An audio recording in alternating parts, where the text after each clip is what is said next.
Good afternoon, everyone. Welcome to the Village of Ruidoso. It's December 14th. It's 1 o'clock. This is our regular meeting. If you'll join me, we'll have a moment of silence, and then we'll do the pledge and the salute to the New Mexico flag.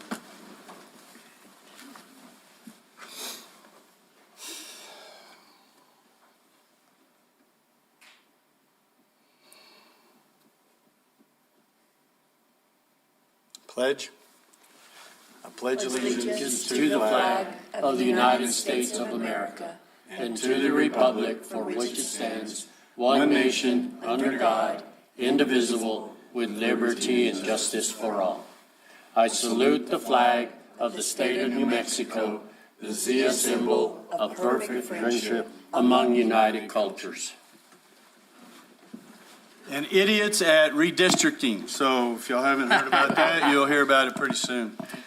So, Mr. Sena, roll call, please. Mayor Crawford. Here. Councillor Salas. Here. Councillor Letterman. Here. Councillor Eby. Here. Councillor Cornelius. Here.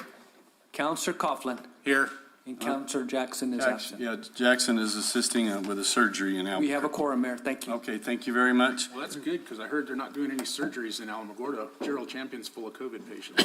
Really? Yeah. Wow. My doctor told me yesterday. Well, thank you for that. That was helpful. We appreciate everybody showing up for the Christmas edition of the Village Council. We have a great program planned for you today. There will not be any Mariah Carey music as we go forward. So I'd like a motion for today's agenda, and if you'd give the mayor the ability to move the agenda around a little bit. Mayor, I move to approve the agenda with giving you the liberty to move items as desired. Okay, we have a motion and a second. Oh, look who just blew in from the wild, wild Norteña. Those of you that don't know, is it over? Is the meeting over? No. Okay. Zach has been at the special meeting at the Roundhouse on redistricting and trying to break out all that money that Uncle Joe's sending us, so. Yeah. We're still, the Senate made some changes to it, so those negotiations are ongoing, and I'd rather be here than there. Okay, well, Mayor, he looks so bruised and battered. yeah, he does. A little wore out. No worse for wear. I want to go ahead and do the regular consent, regular items. We need a roll call. Oh, we need a roll call. We didn't get that go. Councillor Salas. Aye. Councillor Eby. Aye. Councillor Letterman. Aye. Councillor Cornelius. Aye. Councillor Coughlin. Aye. Thank you. All right, so we'll go ahead and do the consent regular items. We have a few, then we'll jump to the mayoral reports and presentations. So as you can see, we have a few. There's 19 to be exact. Item number 1 is approval of governing body minutes, November 9th, 2021 regular meeting, November 22nd, 2021 special meeting. Item number 2 is approval of reservation of $750,000 from fiscal year 2022 budget for affordable housing. Number 3 is affordable. I hate that word. It's workforce housing where I come from, what we're doing. Item number 3 is approval of first renewal agreement with Site Southwest for Chapter 54 rewrite. Item number 4 is the approval of memorandum of understanding between the Mescalero Police Department, BIA, Public Safety Answering Point, otherwise known as PSAP, and the Ruidoso Police Department, PSAP. Item number 5, approval of the memorandum of understanding between the between Lincoln County Sheriff's Office, Public Safety Answering Point, PSAP, and the Ruidoso Police Department, PSAP. Item number 6, approval of a master service agreement with Connexus, formerly known as AlertSense, in the Village of Ruidoso for compliant mass notification that enables rapid exchange of information between the government and its citizens. Item number 7 is the approval of states grants and aid public libraries agreement with the New Mexico State Library for fiscal year 2022 in the amount of $9,712.87. Item number 8 is approval of second renewal agreement with FBT Architects, DBA as Groundwork Studio, RFP number 2020-005 for professional services for the property master development plans. Item number 9 is approval of second renewal agreement with High Watermark LLC for RFP 2020-009 for professional environmental compliance, construction management, and inspection services for all FEMA-funded projects. Item number 10, approval of change order number 1 with SAK Construction LLC for the emergency purchase of services to perform CCTV and cleaning of the Village of Ruidoso sewer line due to infiltration stemming from the July flood event of this year in the amount of $39,415.86, including gross receipts tax. You guys can just pick a seat anywhere. Item number 11, approval of reconstruction and minor realignment of Center Street in the amount of $395,900, no cents, including gross receipts tax through Cooperative Educational Services, CES, contract number 2021-12-R214-all with Renegade Construction LLC. Item 12, approval of non-award and re-advertisement of RFP number 2022-004P for professional services for master planning and rate analysis for services related to the solid waste engineering section of the RFP.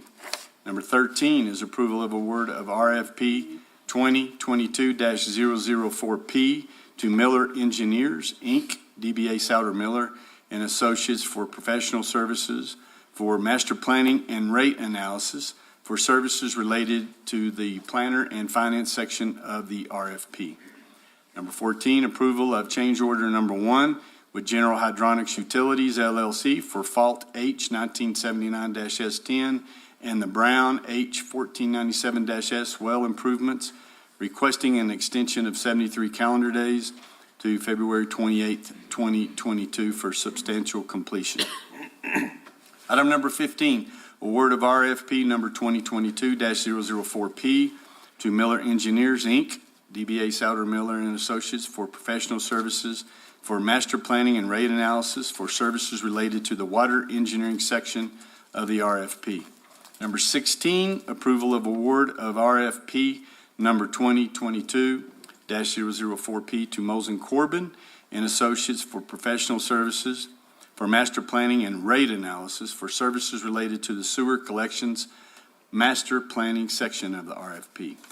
Number 17, approval of award of RFP number 2022-004P to Mosen Corbin and Associates for professional services for master planning and rate analysis for services related to the wastewater treatment master planning section of the RFP.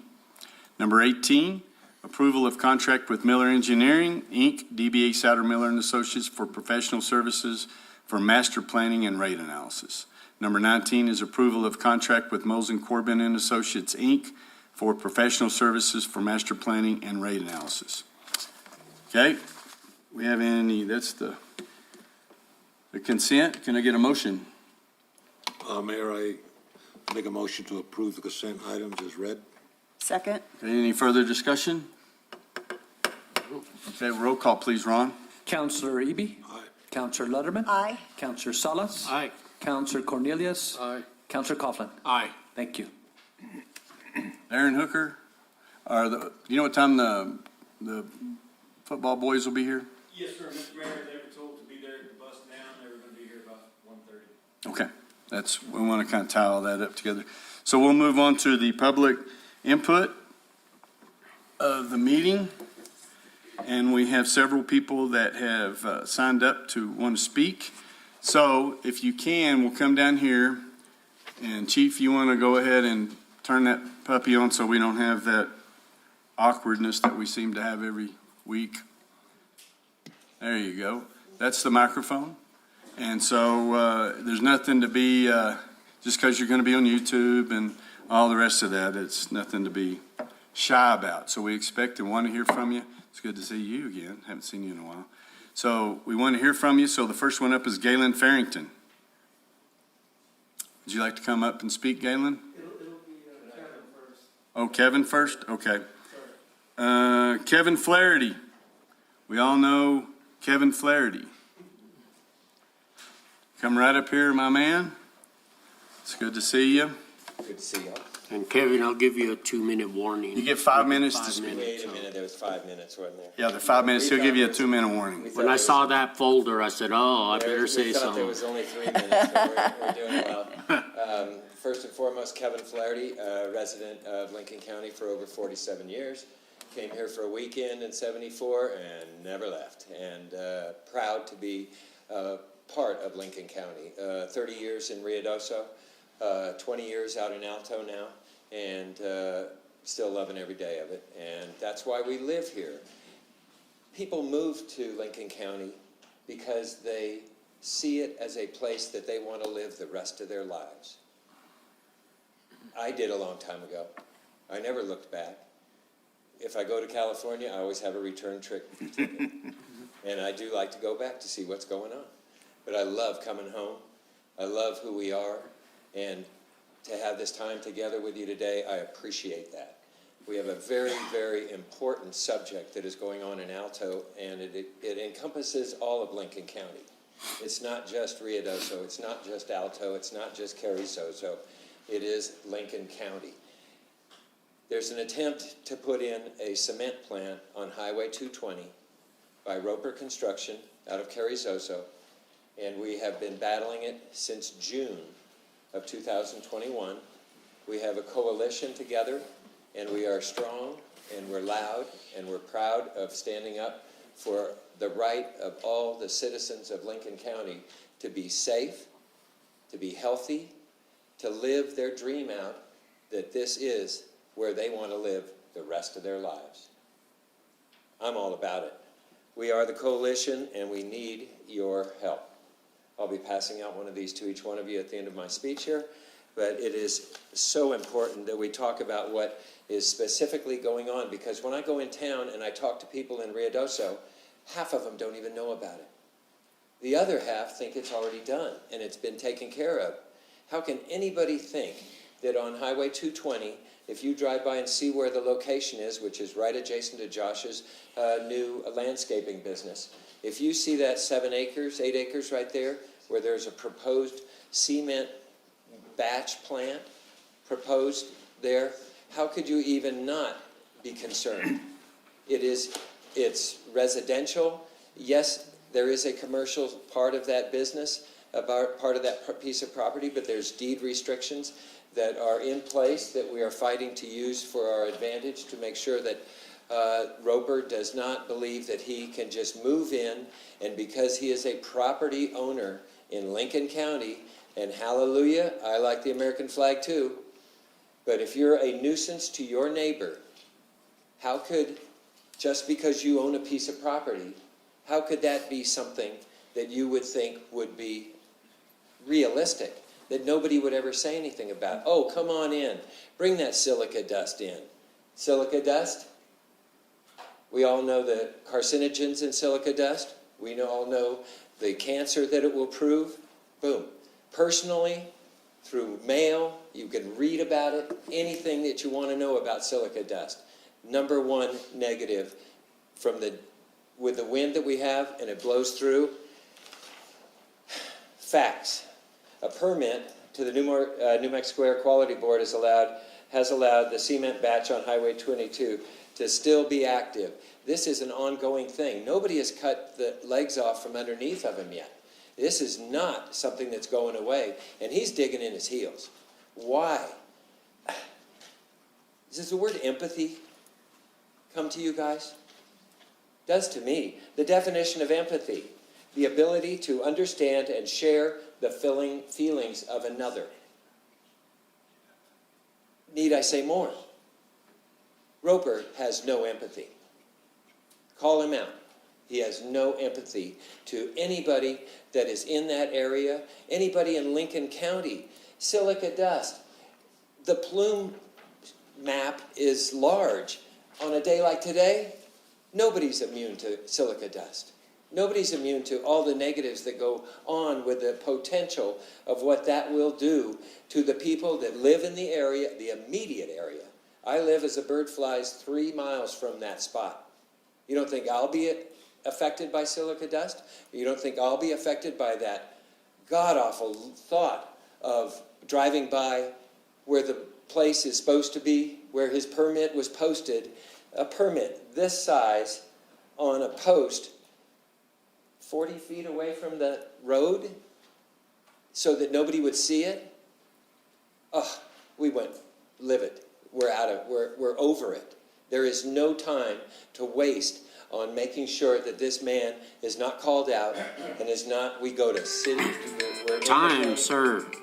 County commissioners, is it 5 minutes already? Yeah, it 5 was minutes. fluid, man. You just went smoother and silk there. You did You know, good. we tried. Yeah, you We worked did. hard at it. I have one for everybody. Okay, And it gives you my 5 points of facts. This doesn't count as my 5 minutes, does it? no, well, we're slightly flexible around here. We're taking it off Galen's. I like being in Rio, so. We are slightly flexible. Thanks. My 5 facts of life there are black and white. Absolutely, thank you guys for listening to me. Facts are, we got to do something. And if we don't say something, then things like this are going to get by. And if the first thing gets by, the second one will be right around the corner. And we'll be back next month to remind you where we're at. Okay, thanks, Kev. We appreciate you. Now then, Galen Farrington. Well, I understand. So just tell us your name and, Yes. I know a lot of people know you, and I heard you talking in the grocery store line. You were a teacher here for a long time. Yes. My wife and I came to Ruidoso in 1973. The last question the hiring principal asked of me was, how long are you going to be here? Because at that time, there were so many people applying for teaching jobs, and the turnover was tremendous. My answer was, I don't ever plan to leave. And as a young 20-something-year-old, that was a rather brave statement. And true. So you'll start his time now? Yep. Okay. Yes, sir. Lincoln County residents are extremely concerned about water resources and want to ensure that these are of sufficient quantity and quality to meet the needs of current and future populations. Page 74, Lincoln County Comprehensive Plan, August 2007. Water quantity and quality has been a concern in Lincoln County for decades.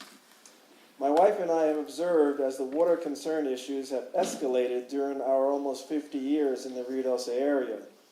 We now live in Legacy Estates about 1/2 mile east of 48 on 220, immediately across the street from what is now the proposed site for Roper Construction's cement batch plant facility. The opposition to the plant is enormous due to incredibly negative environmental, health, quality of life, and deed restriction issues. Aside from the ethical, political, and substantially documented negative air quality concerns of placing such a plant in a primarily residential area, his application requests operational times commensurate with the using of over 70,000 gallons of water a day.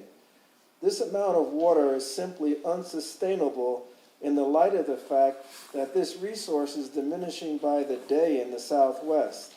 The entire state of New Mexico is classified as water-stressed and is singularly the most water-stressed state in the nation. The level of this environmental stress is directly comparable to 17 desert countries of the world and is considered to be at the same level as the United Arab Emirates. There is only one classification higher, and it precludes human existence. There are 24 water systems in Lincoln County, with Ruidoso's being the largest.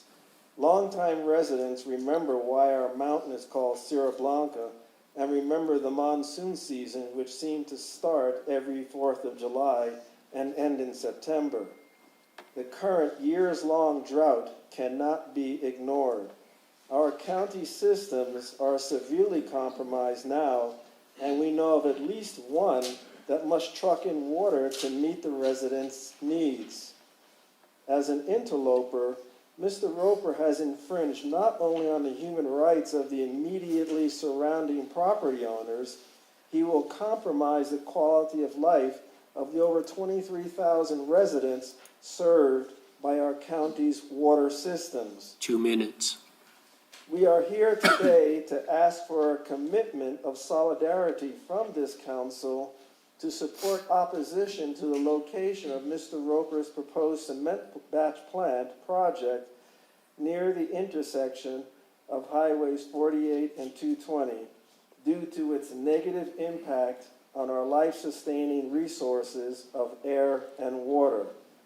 A letter of opposition and solidarity sent to the New Mexico Environmental Department would be extraordinarily helpful in preventing this travesty.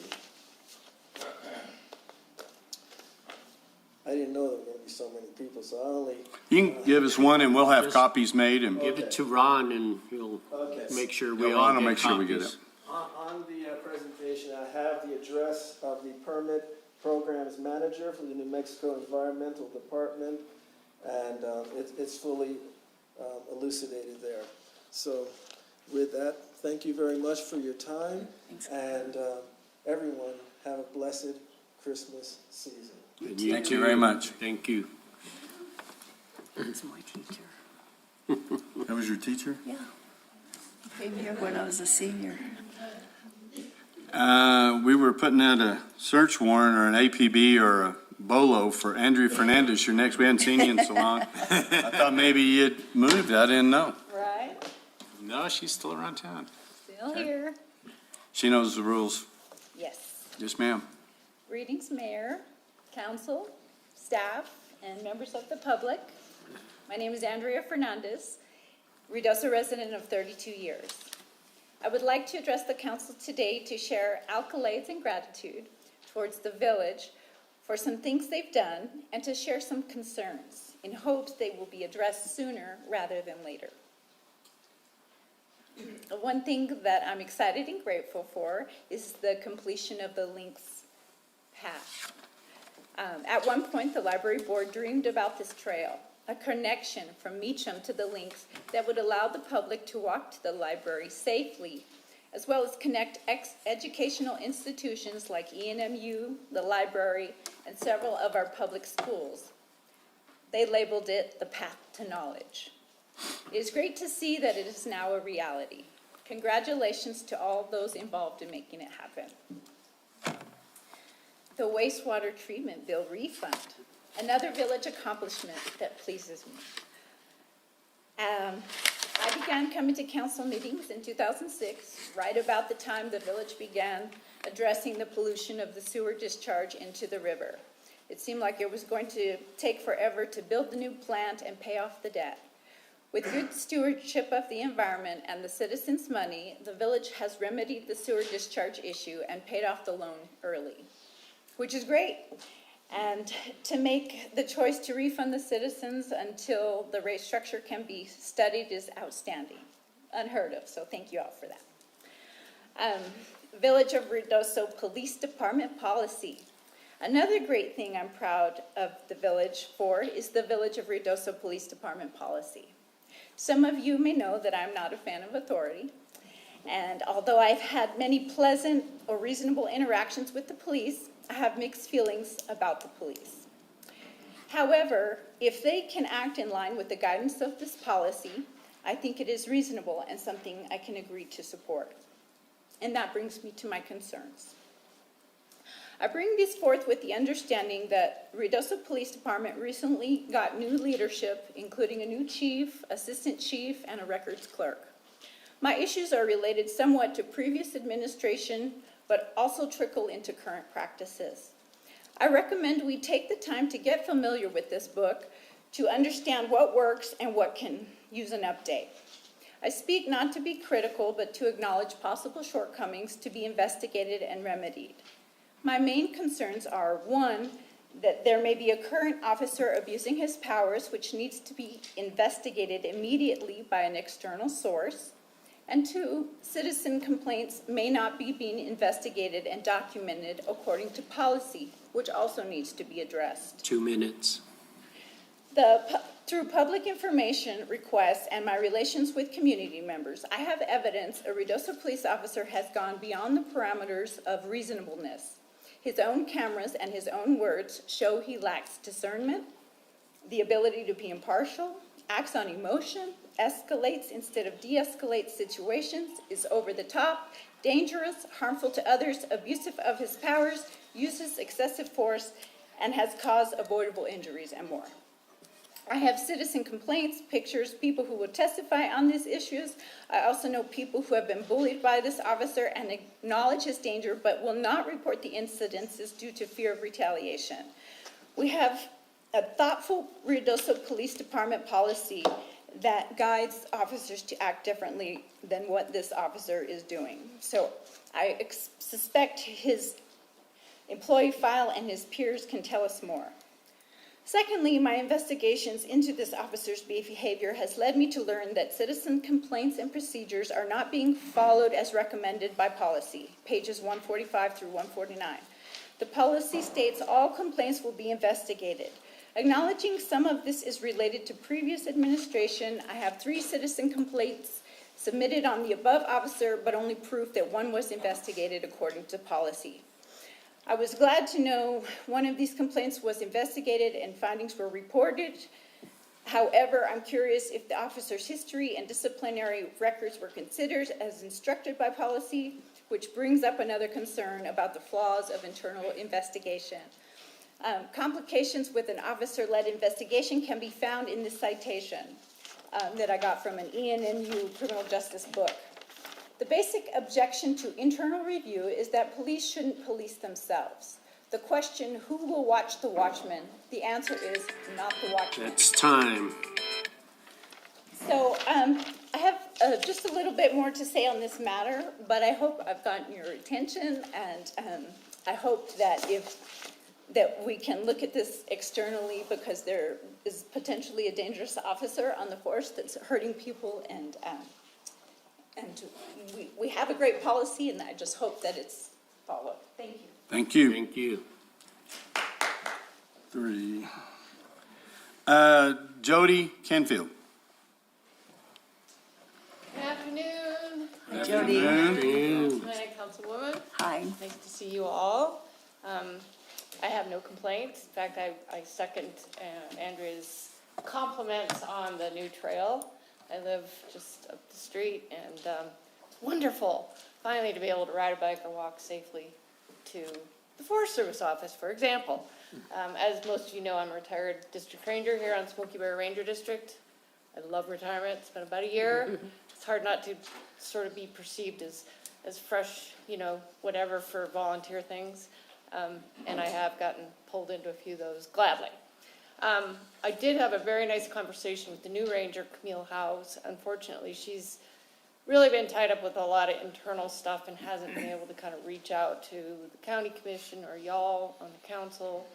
And so she and I had that discussion about, well, since I'm real familiar with a lot of the issues and can keep up with some of that stuff independently of sort of the Forest Service, because I'm not an employee anymore, that she and I could sort of tag team that kind of stuff.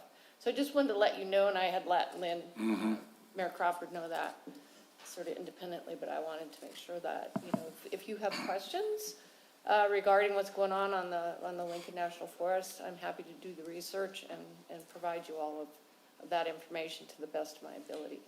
And I know there have been questions about the new forest plan, which is an important document. That is the Forest Service contract with the public to manage these national forest lands of the Lincoln National Forest, at least for the next 15 years. And if there's any precedent set by the old forest plan, it could be a lot longer than that, It took a long time to get a new planning rule in place. I think, my conversations with some of the county folks, and the county did submit comments on the draft forest plan. I don't know if y'all did, but Robert Barber, who's the head of the Land RAC, Resource Advisory Board, I guess it is, he did a very thoughtful review of the draft forest plan and submitted the comments. And I know a lot of the concerns here locally are about wilderness, and so I did go and take a ride through the draft forest plan and the proposed action, which is Alternative B, also kind of known as the preferred action, recommends no additional wilderness for Smoky Bear. It does recommend that the Guadalupe Escarpment on the Guadalupe district out of Carlsbad. It's been a wilderness study area, and it's really a unique area that might be subject to oil and gas impacts if it were not protected. That has been recommended. A couple of little areas on the Sacramento district and alternative B on the rim. They're so small that my guess is it would make it to the next step. So just a reminder that the Forest Service recommends only Congress can pass wilderness legislation. So it's really, a lot of our recommendations from 1986 are just still recommendations. There's been no movement on behalf of Congress, and then the president would have to then sign that into law. So in my experience, working in Montana and working here, a very low probability that, the wilderness areas we have, which we love, probably are the ones that we will go into the future with. So just that sort of, I guess, my interpretation of what I read in that draft forest plan. I know they're trying to assimilate all the comments they received, and I don't know what exactly the timeline is for release of the final, but it'll be forthcoming. And that's a great thing, because forest plans are really a tough thing to work on in light of the fact that there's your whole other program of work that's going on in the background. So that being said, just, let me know if there's some work that I can do for you and report back, and I'll be in conversation with Ranger Howes to make sure that I'm not stepping on anybody's toes, that I'm actually being useful. So I'm really happy to be a resident here in Ruidoso and a little bit migratory to Montana when summer comes. It's snowing there right now. Thank you, Jody. Thank you, Jody. Okay, now we're going to move into mayoral reports and presentations. I want to bring in Coach Johnson, bring in your guys. All right, Coach. We have a proclamation here as 2021 as the Year of the Warriors. We have, this is the senior class, right? Yes, sir. Senior class for the Village of Ruidoso Warrior football team that went all the way to state. Did a great job. I wasn't sure how the year started out, Coach, if we were going to get there, but you guys did a remarkable job. These guys played hard and knocked off the number 2 and number 3 seeds to get to the state championship. Well, we're certainly proud of you. Griff, would you start off by introducing yourself, and then everybody go around the horn and introduce yourself? Hi, I'm Griffin up here.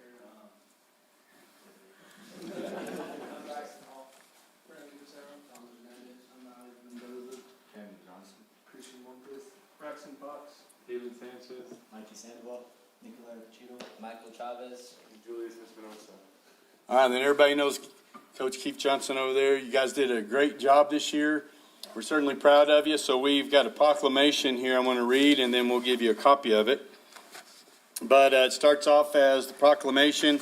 Whereas on Saturday, November the 27th, 2021, the Ruidoso High School Warriors football team competed in the New Mexico State 4A championship football game.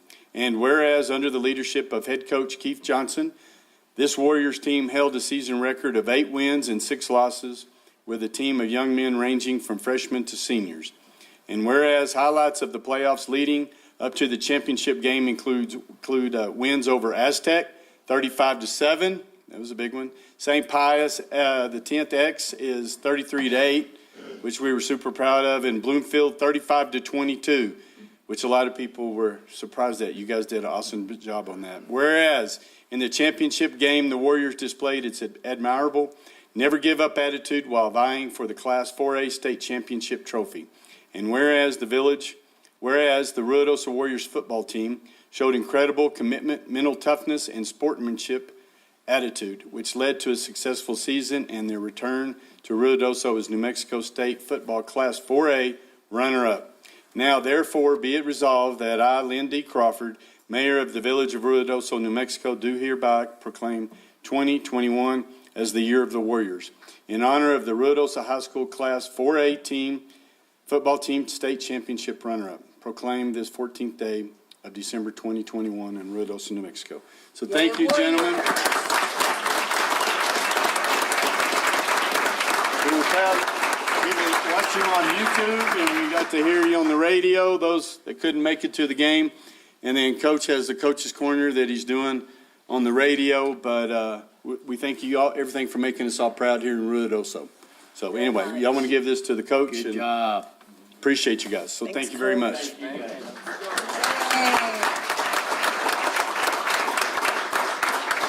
want to say anything, Coach? Sorry? Did you want to say anything? No, we're just mighty proud of these Warriors and all the other guys that were underneath them. Hey, man. They fought Thank you. hard and overcame a lot of obstacles and to come back and never give up. True heart of a Warrior. We have the best mascot ever. Hey, Griffin. Ruidoso Warriors, and these guys are true Warriors. Thank you.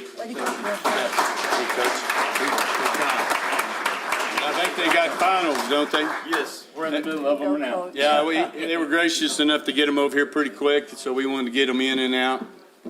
Way to go. Good job. Okay, now then, we're going to go ahead and move to item number 2 on mayoral reports is the update on the Ruidoso Downs Racetrack by General Manager and the COO, Rick Ball, which some of you know Rick. He's been here for a long time, raised his kids here. Ethan is the new General Manager, Hook and Bull, out at the racetrack, and has got some awesome things going on. So welcome, gentlemen. Thank you, Mayor. Mr. Mayor, members of the council, first and foremost, thanks for having us today. And from an individual who moved here in May, thanks for being a great town. I mean, it's just, to move here, I've moved all over the country and lived in a variety of cities and a variety of states. This is the most welcoming town I've ever been in, and you should be very proud of it. And I mention that to everybody I talk to across the country who says, what do you think of this town? I recommend this town to everybody. It's unbelievable. And that's the reason we're so proud to be here today. With me today, again, as Mr. Crawford said, is Rick Ball, COO of All-American Ruidoso Downs. And behind us, we have Lowell Newmeyer, who's the general manager of our horse sale company. And we also have our new vice president of security and compliance, Mark Hargrove. And we're here today bringing nothing but positive news. In the last couple months, we've been evaluating the long-term survivability of Ruidoso Downs Racetrack. And we've worked closely with the municipality, the city of Ruidoso Downs, and met with the council and Mayor Dean Holman yesterday. And we were proud to present what we'll consider basically a 25-year plan that started yesterday in council, where we asked to add a $20 million indoor arena complex to their ICIP project list. They voted 4-0 in approval of that project, and we are moving forward. And I guess in a nutshell, what we're talking about is there's highway frontage at the racetrack, right on the highway, about 12 acres. We're looking at anywhere from a 3,000 to a 5,000 seat indoor multi-purpose facility. This facility could host events as large as indoor PBR bull riding events on the national scene. We could have local barrel racing to bareback riding to indoor car shows. Really what I can tell you is from working in the resort business my entire life, the seasonality is not as severe as it is here. I might have a 10% decline in November. I might have a 12% decline from peaks. I don't have a 70% decline. In a market where we operate 47 days of live racing out of a 365-day-a-year calendar, we can't sustain that for a long period of time. So what we're trying to do is develop a year-round resort destination that would allow us to have not a peak from Memorial Day to Labor Day, but every weekend, every Thursday to Sunday, our job is to draw tourists from Mexico, from Texas, from Colorado, to try to turn this into not a peak and valley economy, but to a one that is stable. And so we're happy to be working with the city of Ruidoso Downs, and we wanted to present before you today because obviously Ruidoso Downs and the village of Ruidoso work closely together, and we appreciate everything you do, and we just wanted to let you know that we're going to walk to Santa Fe with the city of Ruidoso Downs, and we're going to present a $20 million ICIP project. Awesome. It is. And we're here to answer any questions. We're happy to take one-off meetings just to get everybody up to speed on the project, but as of yesterday, we're full steam ahead. We have a meeting next Monday with the county We've been working with them in conjunction with the city of Ruidoso Downs as we prepare to move this project forward to Santa Fe. Thank you very much. Mayor, Councilman, the one thing that I would ask, and I hope that you guys can get behind this project and support it as well. I know we've had conversations with the county manager, and as Ethan alluded to, we'll be presenting to them Monday. Yes, sir.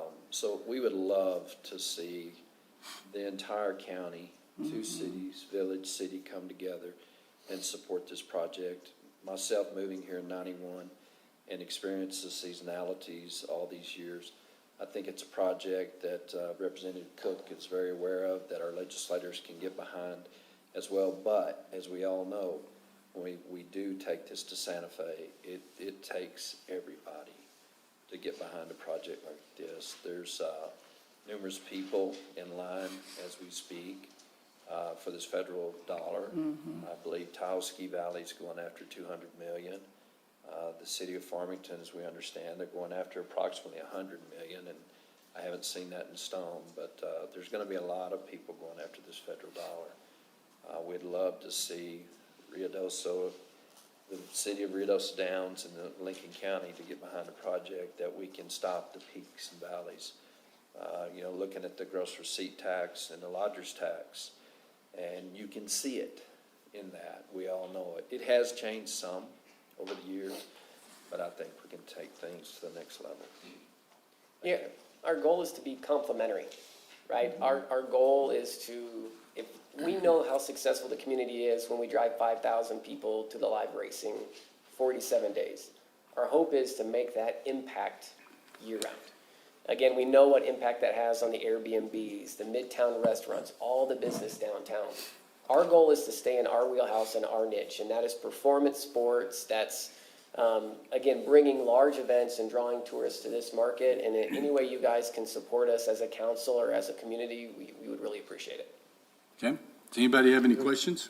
So the area you're talking about, is that the overflow parking area where the curative van parks out on the road? Correct. So there's our grandstands and racetrack fall on, or grandstands and casino complex today fall on the home stretch.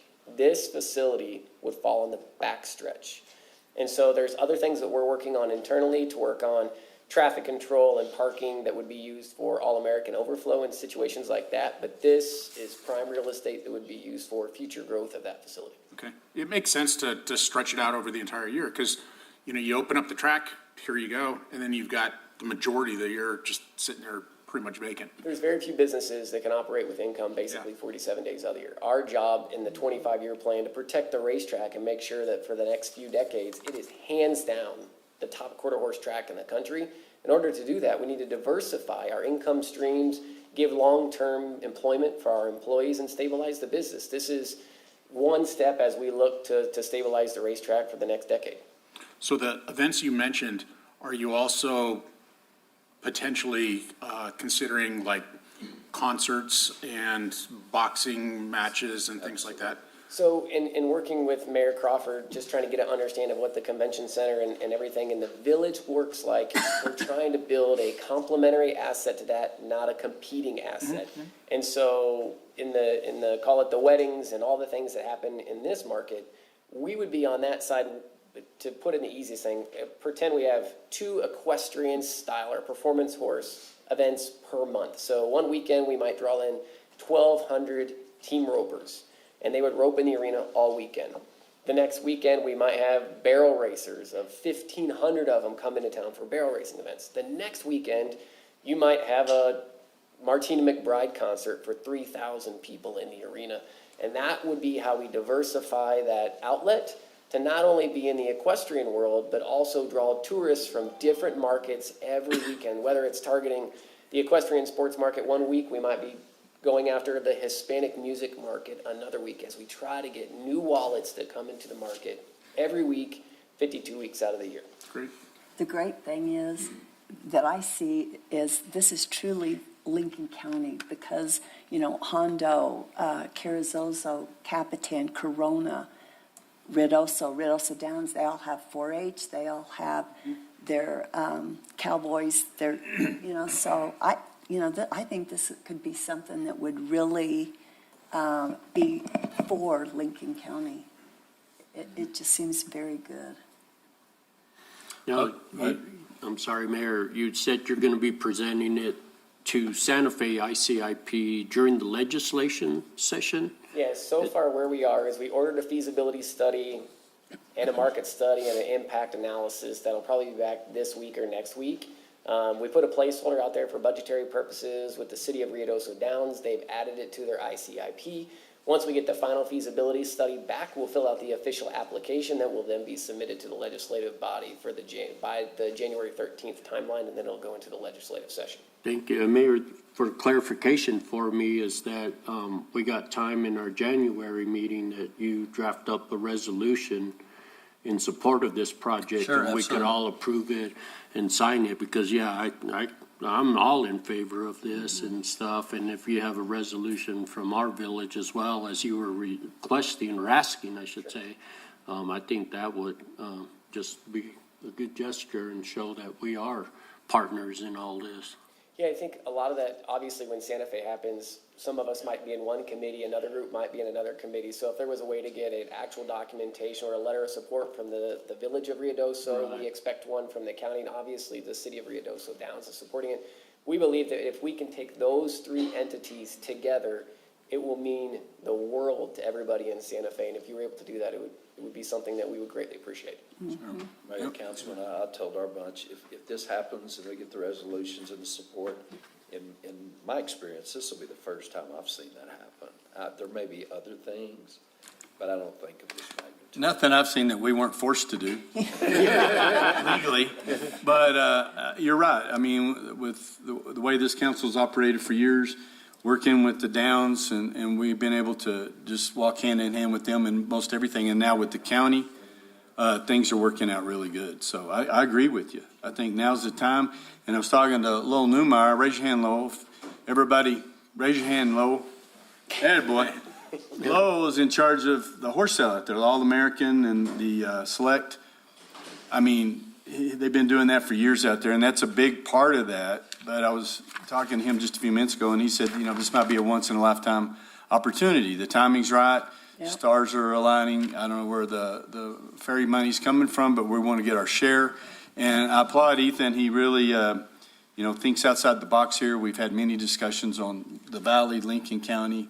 What can we do working together? And we found out that when we do all work together, that we can get a lot of stuff done. So you obviously see you have the support of the council, so we'll get that resolution, get the letter drawn up, and then we'll do all the sales jobbing that we've got to do. We'll be happy to show up to these committee meetings, and a lot of times they ask for support for people to talk, and we'll certainly do that. I know we have Zach over here, and he'll be on board with all of this, I can tell you, and so will the others. So we'll do our part to make sure that we can get it along. And appreciate it. So thanks for coming in today. Mayor, I've got another question. Yeah. So you mentioned that it's going on the Ruidoso Downs ICIP. So is it going to be a public-private venture? So the current discussion, obviously it's all subject to approvals, it's subject to RFPs, Right. is that the land would be donated to the city of Ruidoso Downs. Ruidoso Downs would then be responsible for the development of the project. Okay. And then the conversation today would be the racetrack, subject to the RFP process, would then do a triple net lease and absorb all responsibility of operating that facility. Okay. Well, I got a question, Mayor. Yes, sir, Joe. Well, you mentioned that you initiated an impact and also a feasibility study. So I just wondered in that, if we could partner, say, with that particular reports with the village, because it's definitely going to have an impact on the village. And I think that it'd be wise to know what type of an impact would carry over to the village so that the impacts that are in the future that the village could plan for. Sure. And look before thinking in that. Yeah, and it's a unique situation, and what we explained to the city of Ruidoso Downs yesterday is everybody's cramming what would be a 2-year due diligence process into about 60 days to make it into this legislative session. So we expedited the feasibility study and basically told the people, we don't want a 5-foot view, we need a 50,000-foot view right now to get this through the ICIP process. And we are doing that and self-funding it as a racetrack and providing that information to the municipality, and would absolutely provide it to you as a municipality. And then once it gets approval, then we need to go further due diligence and really get down in the weeds as to the long-term economic impacts, and then we'll get into the design and construction to understand really what that building will turn into. But right now, we're trying to figure out how many events do we believe it can hold per year? How many seats should it have? How big should it be? How much are we asking for in the final ICIP to go to the approval process, and then we'll get much deeper in that. So you'll probably see a couple iterations of feasibility and impact studies from us. Thank you. And then we'll have a discussion at the JUB, you'll be long gone, but, about sewer facilities and all that, yeah. So, Manager, I know we've had a lot of discussion, and there's still a lot of things up in the air about shovel-ready, and what was the other term that they termed, not shovel-ready, but shovel? Prepared. Prepared, yes. So, I don't know if there's anything that we can do to help facilitate the information. We have a lot of resources, data collection services, things like that, that we'll be happy to provide, to put in with it. Of course, we know it's yours and the Downs, but we always feel that whatever we can do, because we have some bandwidth here with different individuals and departments that we'd be happy to put in. But do you see anything that? Mayor, I just had one question. Is there an identified funding source that you're going to be going after? Is it general fund severance or some of the federal dollars coming down? I think the understanding yesterday is we have to go through the severance side, right? And so the consultants that advising the city of Ruidoso Downs is pointing us towards the severance bonds. And so I think there's more information we need to gather on that, and that was new to us yesterday. But our teams are actively working behind the scenes to try to get more information and point us into that appropriate direction. But step one was yesterday, getting Ruidoso Downs to agree to put it on their ICIP. And that's the big hurdle that we got across yesterday. And I think our teams have a lot more due diligence we need to do, and we need to back up the city of Ruidoso Downs with those feasibility studies to further justify this project. Okay. And I just bring that up because, there's a big difference on the constitutional laws that apply to state funds as opposed to federal funds. So, the federal funds, the way that the public-private partnerships work are a little bit more lenient. So as you move down that path, please engage in conversation with us so we can help provide some Mayor, guidance. Councilman, Manager Hubert Quintana was gracious enough to attend that meeting yesterday, and he brought a wealth of information in regards to what you're discussing. And Hubert is dedicated to stay on this progress throughout, so we're glad to have Hubert there. Yeah. Okay. All right, well, thank you, gentlemen. We appreciate you coming in. And everybody remembers Chief Hartgrove. Wave at everybody, Mark. All right. Attaboy, he's coming back to Ruidoso and Ruidoso Downs permanently. Thank you, Lo. Appreciate it. It's good to see you guys. Well, that's some exciting stuff. That's excellent. And I'm glad to see we're going after some of that money so we just don't all lose it to the Norteños. Norteños? And they're stinking hominy? It's actually the Rio Grande corridor is pretty powerful in Yeah. tracking all that money, yeah. Yeah, they usually suck it right up before we get a chance to get it.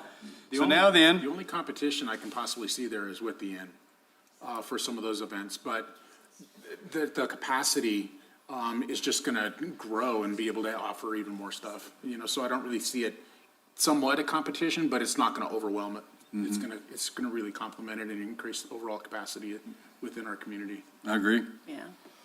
Now then, we get to go to a part that we really like is the introduction of village new employees and promotions. So, I had a little piece of paper right here. No, Once upon a time. I did have, here it is. Boy, where's he, Bonwood? Yeah, I get too much stuff. But we had a couple, well, we actually had more than a couple, but we had some promotions that we're real proud of because we've been working real hard with our police department on doing some training, reorganizing and whatnot. And so we have promotion. I don't see Tillman Freeman is here. He couldn't make it, his kid was sick. And he's been really great, got a great personality. He's been interacting with the public very well. For quite some time, he did leave for a little while, then he came back, but he's doing great things, interacting with the public, helping out with policy. Actually, he's created a strategy to keep better track of our inventory and our costs for issuing out supplies and equipment, so he's doing a great job. And he was promoted to sergeant November 18th, 2021. So we're real proud of him. Then we have a hometown young man that's promoted to corporal, December 5th. Patrick Randolph. Stand up, Patrick. You'll come on down.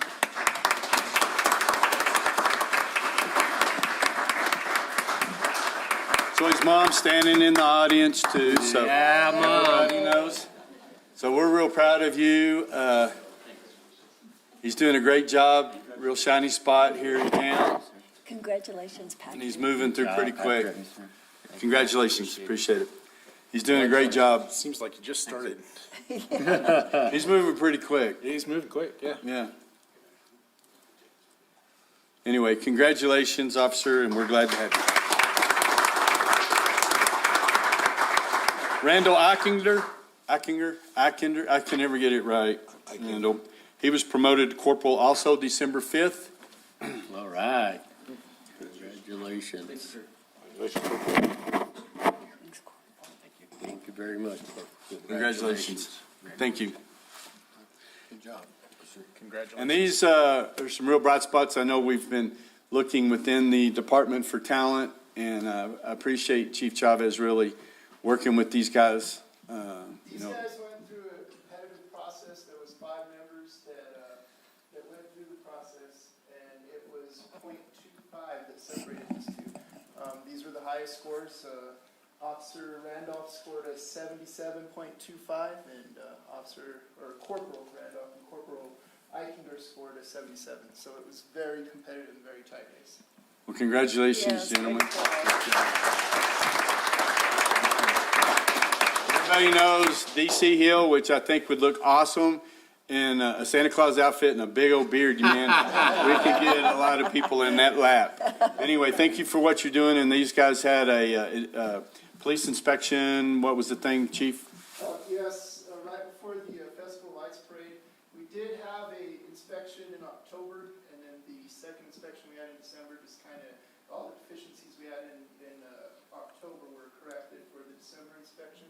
So the mayor and council got to see what we do, and everybody was all shined up, and their boots were spit shine. So it was a good day. Everybody worked hard.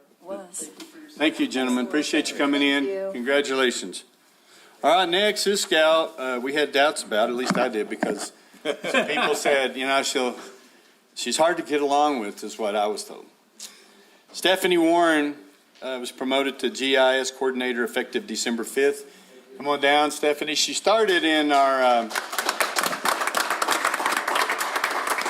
was it the short-term rental department, Stephanie?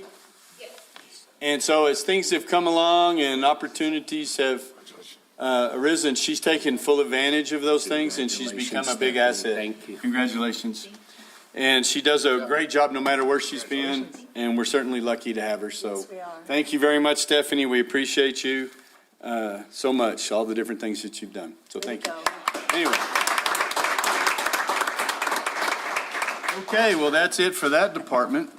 But anyway, that's always fun, but it's always great to see our folks getting promoted, moving around, and it keeps things kind of exciting around here, so we're glad to hear that. Before we move on to boards and commissions, just want to say that the Parks and Rec, Streets Department, everybody's done a great job. Rodney, the light show, Saturday, tons of compliments on that. You did a great job. Hopefully, I don't know if we do it next year or whatever, and maybe we can get the police department in there to help provide a little traffic control. And it'd be a great thing. If you didn't get to go, it was awesome. It was really exciting. A lot of the community came out. We're on the soccer fields. People just, hanging around each other and having fun and being a community, sitting on tailgates, bringing their folding chairs, things like that. So there's a lot of opportunity to expand on that out there. And Amber and Uli, those guys did a good job. Got a little chilly. Excellent. But we were real happy with that. What you've done in Wingfield Park, big home run. So we're looking forward to the new thing.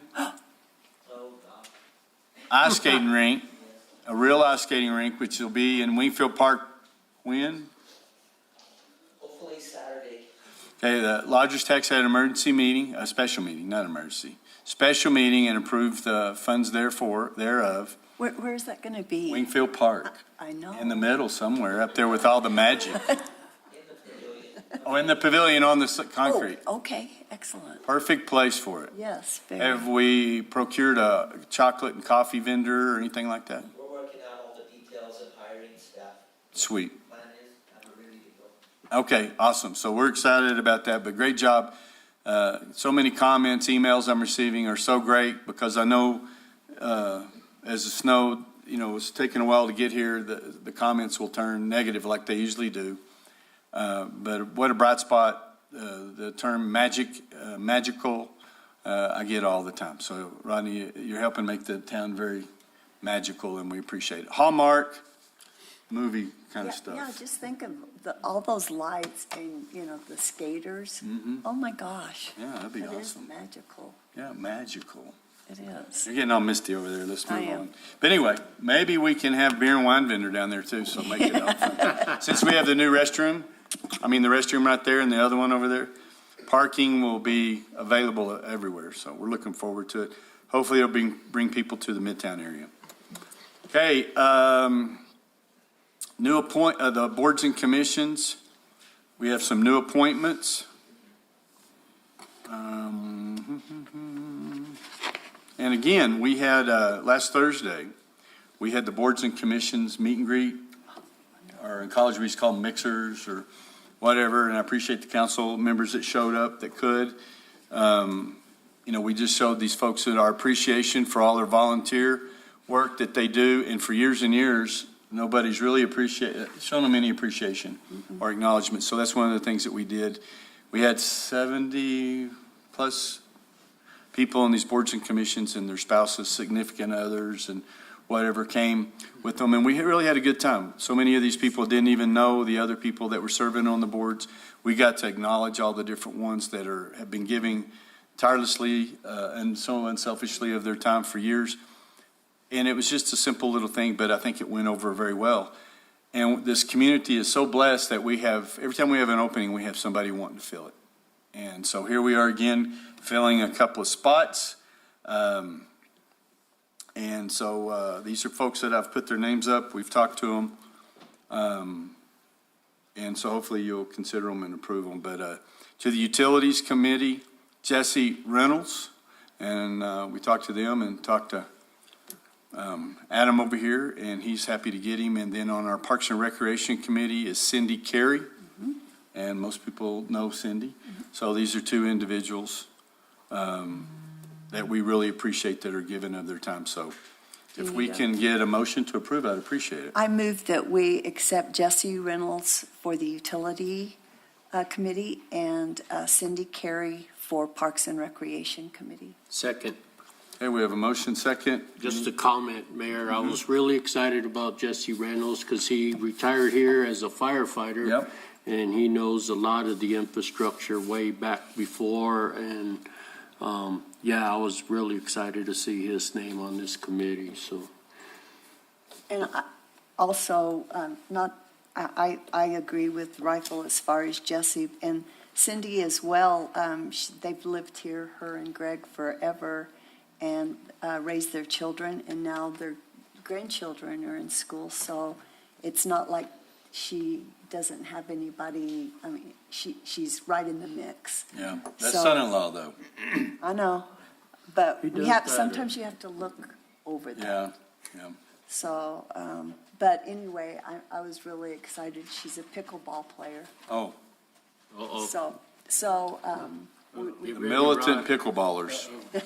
Stock in the committee. Yep. Parks and Rec, perfect place. Anyway, we're glad to have them. Their State Farm insurance right? firm here. And their son-in-law is the chief of police. Yes.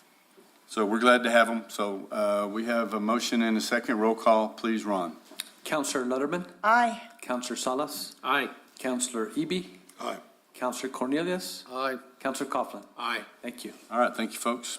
We'll move on to reports from municipal officials, and we'll start off with Mayor Pro Tem Rafael Salas. Well, thank you, Mayor, and you pretty much hit all of it with Wait a all minute. the activities for the Sorry. first of the month and stuff. No, that's really good because I got the same compliments from a lot of people appreciating everything we're doing. I want to thank Ron for getting me correct information on the high T intersection information. There was miscommunication out there that, thinking we were still doing the roundabout thing or the circle. And I said, no, it's only just the plan that we accepted that, but again, we don't have funding.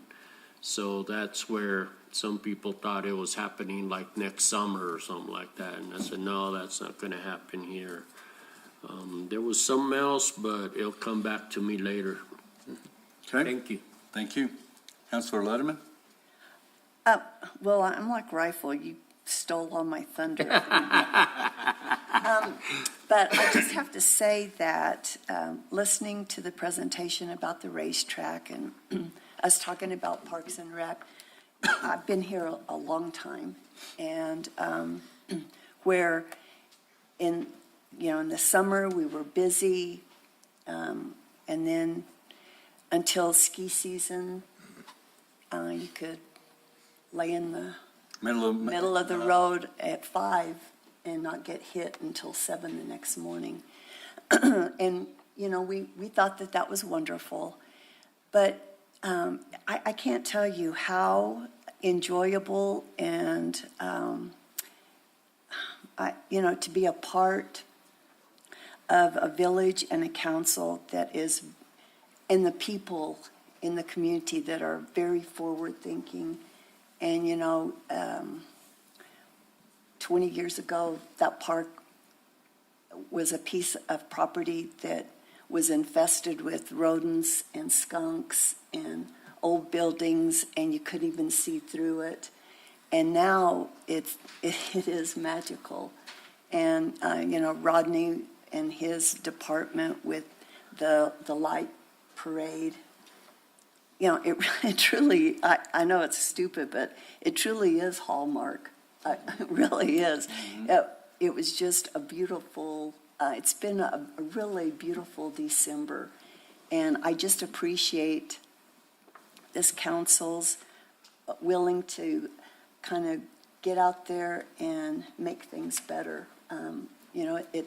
It was nice like it used to be, but we need to get into the 21st century, and Riddles is going to be great no matter what we do. And just making it better for our village community and the tourists is just a plus. And I just love working with people that think ahead of things. So thank you very much. You bet, thank you. That's one of, you said December, and that's one of his T-shirts that Rodney's trying to put out, December to Remember, Ruidoso, New Mexico. Every good. year. So he's always thinking that, boy. Yes. Councilor Eby? Well, we really have the easy job. All we have to do is say yes or no, and it's the staff and the people that work for the village that get everything done. Yeah. So we really have the easy job, so we want to thank each and every one that is out there. And congratulations to everyone that got promoted. And I don't recall if I mentioned the Citizens Academy graduation last council meeting. You might have. But anyway, it's a great program, and I just encourage everyone, if they get asked, it was an honor to be a part of that first class to go through it, and it was great, and I believe it's going to be a great asset because the police department really is gearing towards being a, let's just say, the citizens policing part of the community, because they are part of this community, and they're taking the steps to make it known that they are part of the community and that they're just like the rest of us, that they live here and that they love this area and that you are a fellow community member, and they love the community and everybody in here as far as the community. But also the Christmas in the Park was a great event. That was a fantastic event there at the Wingfield Park, and I'm glad that it was suggested to move there, because it just opened it up. There was so much more to decorate, and it just had a lot of space there. And the committee mixer, that was great. And the mayor there, he put in the plug for 1490 several times. So if you all don't listen to 1490, Monday with the mayor, 8 o'clock. If anything you need to know, listen to the mayor. 1490, Mondays, 8 to 10. His jokes are awful and his Spanish is awful, but other than that, That's true. Just to make a little comment about the presentation that was made by the racetrack and their proposed center, that the complex that they're proposing, that right there, if that does go forward, is going to be a great asset for the communities in this area. But it also stresses the point that, or puts I think for me, a spotlight on housing. yeah. I mean, if that actually goes through, not only are the short-term rentals going to be more people wanting to get into that market, but then that's going to put a bigger strain on housing. So that is something that we really will have to be pressing hard forward on. Motels and That restaurants does too. go through, you bet. So with that, I just want to wish everybody a Merry Christmas, and we'll see you all, some of you, a lot of you, at the Employee Appreciation Party. Happy New Year. All right. Thanks, Joe. Counselor Cornelius? Thank you. Well, you guys about covered it, but there's so much going on now in the capital projects and the utilities work going on. I won't even try to say it.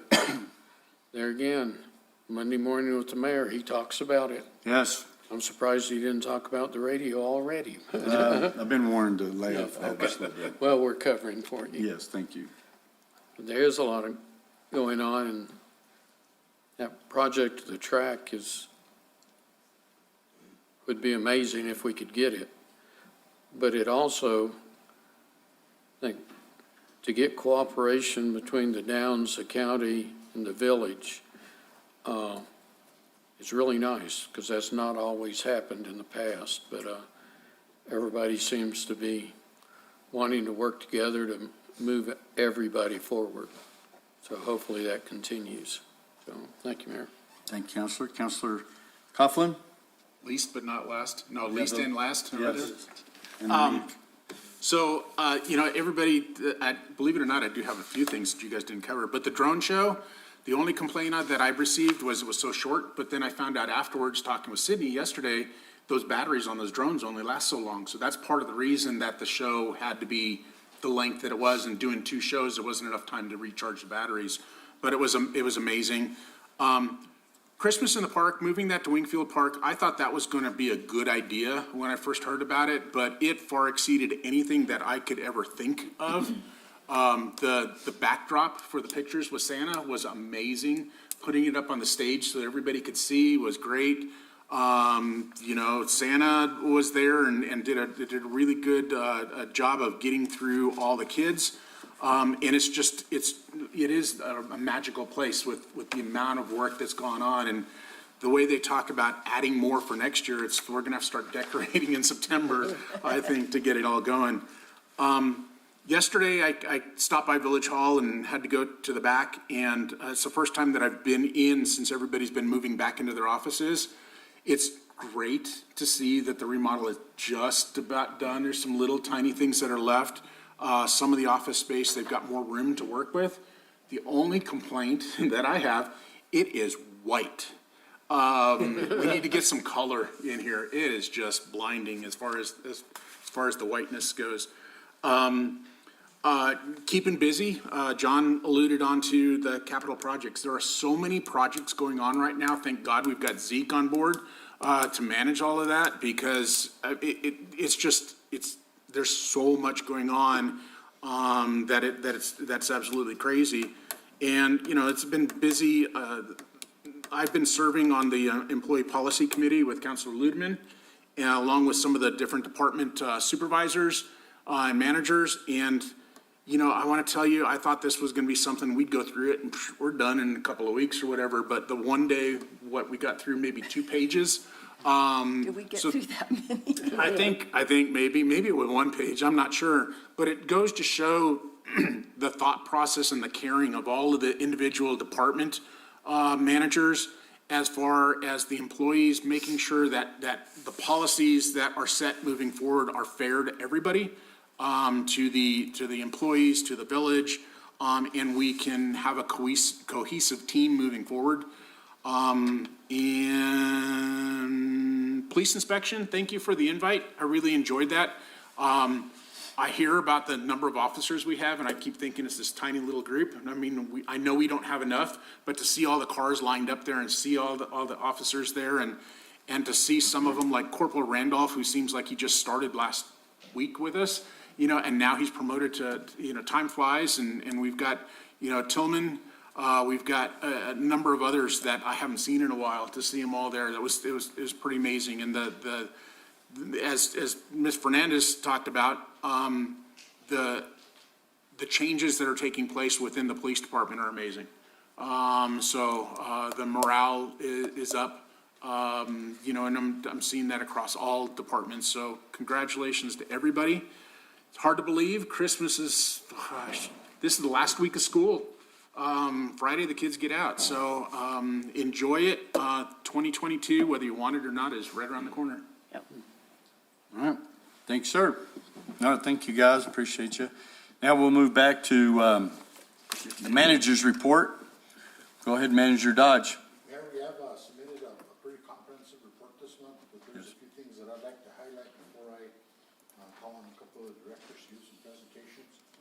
In January, the 24th, we're going to be, having the mayor do the state of the village.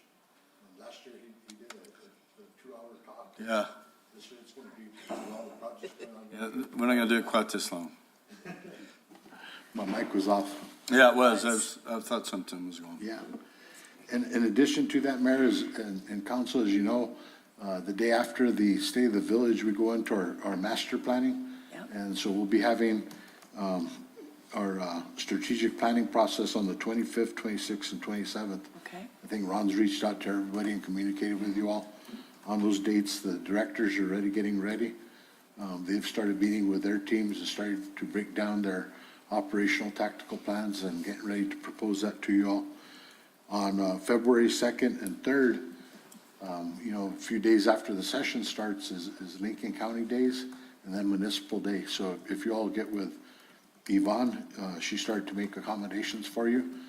And that brings me to a couple of I guess it was about a week and a half ago, we met with Hubert Quintana in the region, and we started working and presenting our capital outlay projects to the legislators. And right now, not including the presentation we made yesterday to Homeland Security, we're up to 27 million in requests. That's what we're requesting for 5 different projects, our top 5 ICIP projects. Yesterday, the mayor, myself, Judy, Ron, and Karen met with Secretary Ortiz Wertheim. And we talked to them about approximately a $9 million gap in our shoreline project that goes up and down the Rio Ruidoso. And it sounds very promising. She is setting up a meeting with former Mayor Martin Chavez. He is leading the governor's task force on capital outlay for the federal funding. So we're going to be proposing to fill that gap and, going through that process to try to get that $9 million.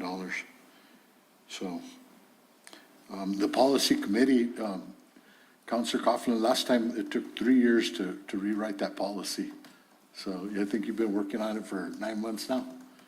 And We thought we would be through in January. There was a stall there for a couple of months after we got started in February or March of last year. There was a little bit of a stall, but it took 3 years, so hopefully we get through it shorter than 3 years this time around.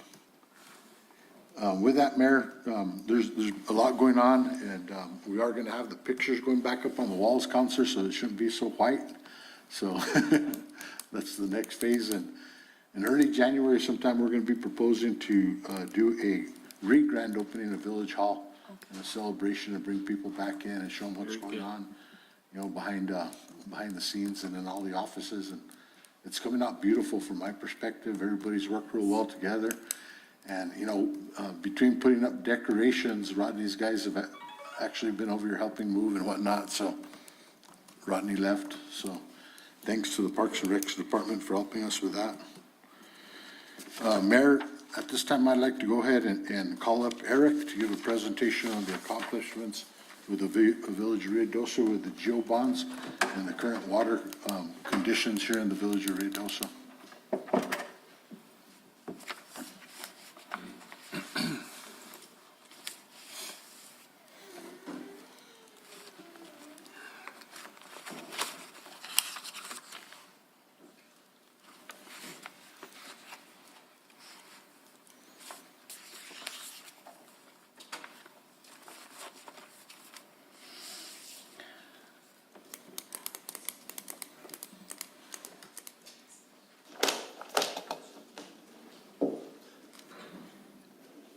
Mayor Crawford, councilors, I'm Eric Boyda, the Water Resource Director, and Tim asked me to give a update on what we've used the general obligation bonds for and how it supports our infrastructure replacement program.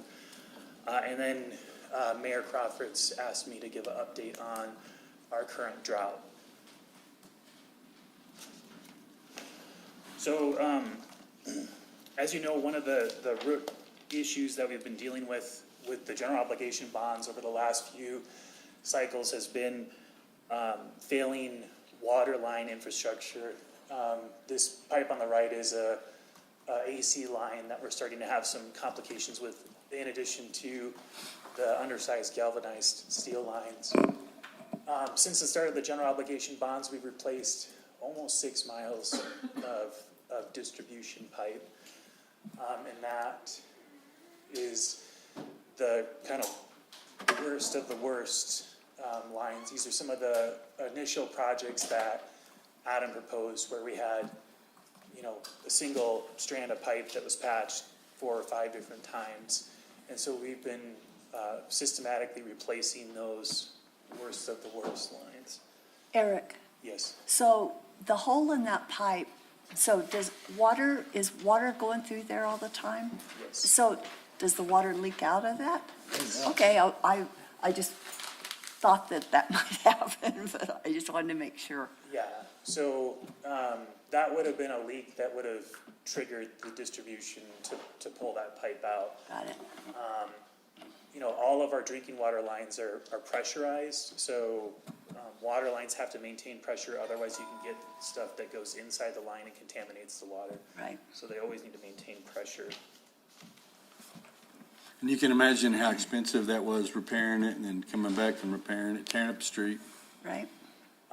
So when the water lines are replaced, we've been replacing them with 6-inch PVC lines. And so that 6-inch line gives us the appropriate fire flows. So we're increasing our ISO rating, which in the end should reduce people's fire insurance. We're also making sure that there's adequate fire hydrant coverage, and new fire hydrants are replaced whenever we do a replacement of a water line. So we've got one project that is hopefully going to be re-advertised here for Paradise Canyon to replace some of the laterals. And then we have 3 planned projects right now, Mescalero Trail, North Willow, and Pine Cliff water line replacement, which is our most ambitious project, which has 8,600 linear feet of line. And we've been using that project to leverage additional funds to extend sewer into that subdivision.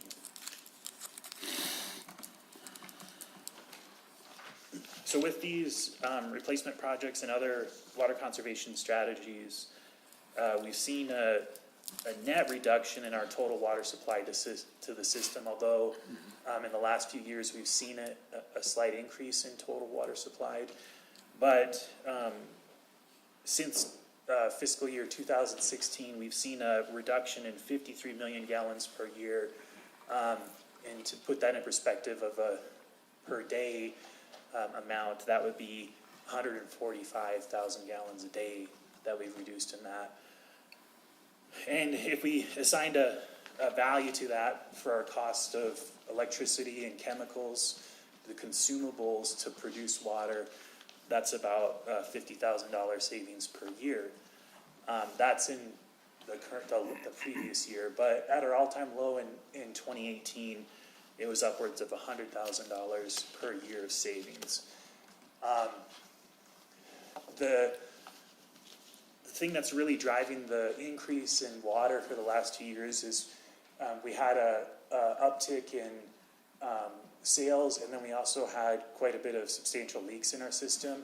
So this graph is really messy. I presented it to you guys with my water conservation report, but I wanted to put it in here again because I wanted to show you that we're continuing that trend. So I was saying how this black line is our 12-month average non-revenue water, and it's dipped below our water sales 3 months ago, and this last month, same thing, it's still under there. So these values of non-revenue water are comparable to what we were seeing in 2018 when we had that lowest amount, and we were seeing, you know, a potential savings of $100,000 per year just in those consumable costs.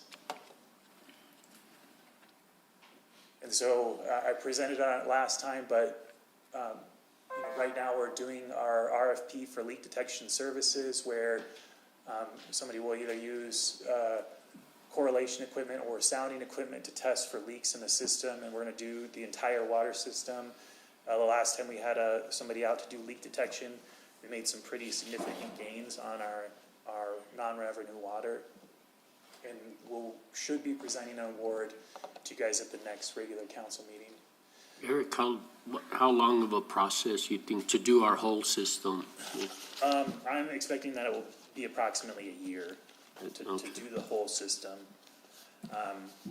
But it just depends on, you know, how aggressive the company is. I don't want to hold them to just be here for several months on end. Right. Because also, when we get a report, I want our staff to be able to go out and fix it and not feel overwhelmed when they get a big stack of really tiny leaks. Right. So the last time we did leak detection, we had a lot of like quarter gallon per minute, like just really tiny leaks, but you know, they add up over time. Mm-hmm.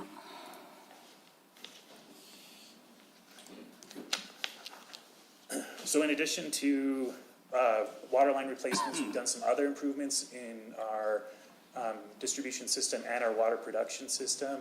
One being the Country Club replacement tank. So this overhead shot this is our old tank, which was called out by NMED in our sanitary survey as needing replacement. So we replaced it with a glass fused tank, and we just finished up the warranty period on that, and we haven't had any substantial leaks, so it's looking like it's in good shape.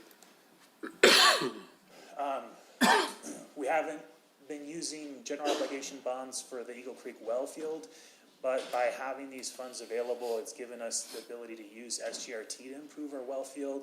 So if you guys remember, our primary water rights strategy is for us to increase our production on Eagle Creek because we have adequate water rights there. So we need to get more assets online so they can have more consistent production there.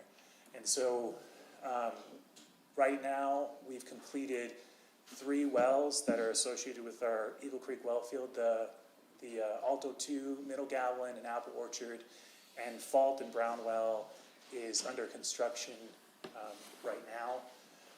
We did use general obligation bonds, though, for the Alto Crest treatment plant, the treatment plant that takes the water from Eagle Creek, treats it, and then puts it in our distribution system.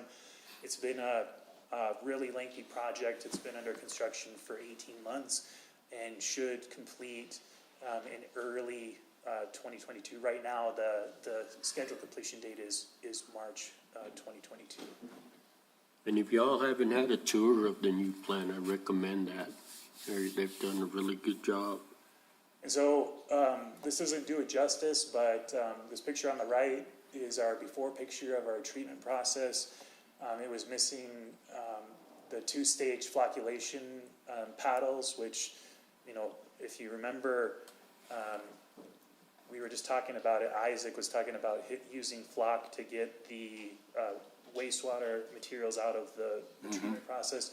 We use a similar flock to get suspended solids and other things out of the water. It encourages it to pump out. And so we've redone these two-stage flocculators. Can't see it very well, but there's a crane in the back so that we can lift the pumps out of the clear well and carry them or bring them outside of the building. There's just a whole host of improvements out at the facility. And once we finish the entire thing, we'll likely do a event to show you guys all the different improvements out there.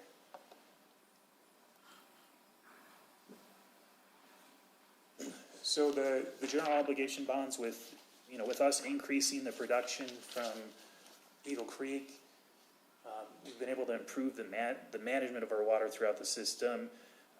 One particular project was funded with general obligation bonds, the Cherokee Interconnect. That Cherokee Interconnect draws water from a combination of both the Alto and Grindstone service areas and provides water to kind of the Highway 70 corridor. And that part of the system historically was our weakest part because it only had a single well that provided water. And consequently, that area was one of the areas we had issues with having adequate water rights to run that well all the time. So since we installed the interconnect, we've substantially reduced the run times for that well, and it's actually the well is now the backup for the interconnect. And so you can see, this is right when we installed the interconnect. We're looking at running 20-25% of our original pumping of that well, and that's helped us get into a spot where we can start eliminating some of our water right leases as they phase out through attrition. With the Alto Grindstone Interconnect, that project was funded with SGRT, but it brings water from the Alto service area, the Eagle Creek water, to the Grindstone area. And in the last 3 years, we've been able to shut down treatment plant 4 for 140 days. And so that's an extra 140 days of water that we kept in Grindstone Reservoir, and we're able to bank that for future years.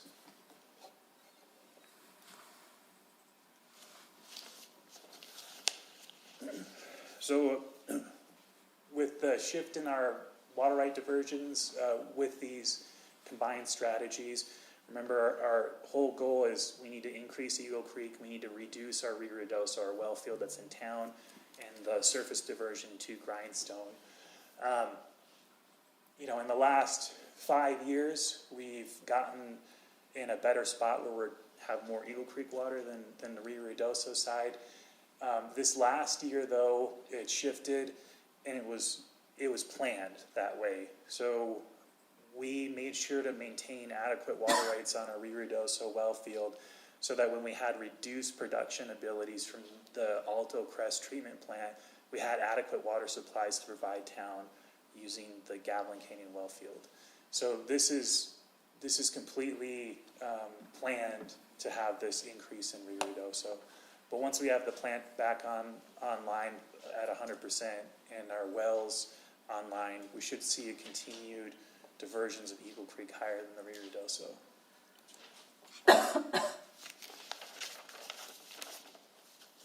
And so tying that to the potential financial savings of reducing our water right leases.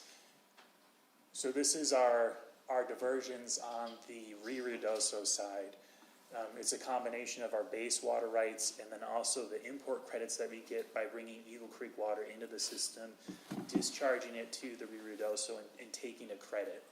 So this yellow line is what our per annum base right amount is.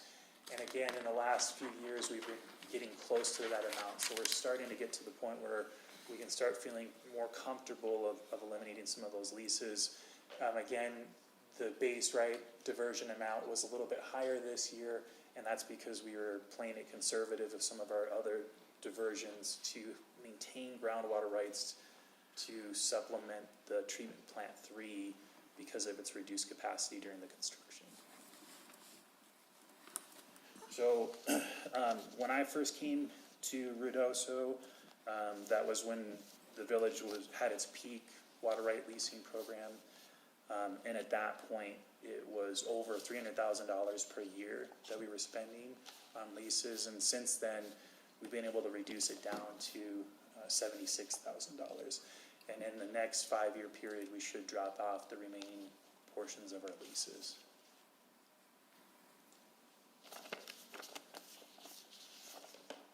The other big advancement for our general obligation funds is using these funds to leverage additional grant dollars to the village. So with the town and country sewer line extensions, we leveraged our water line replacements with GeoBond to get $750,000 to include sewer line extensions to that subdivision. We've also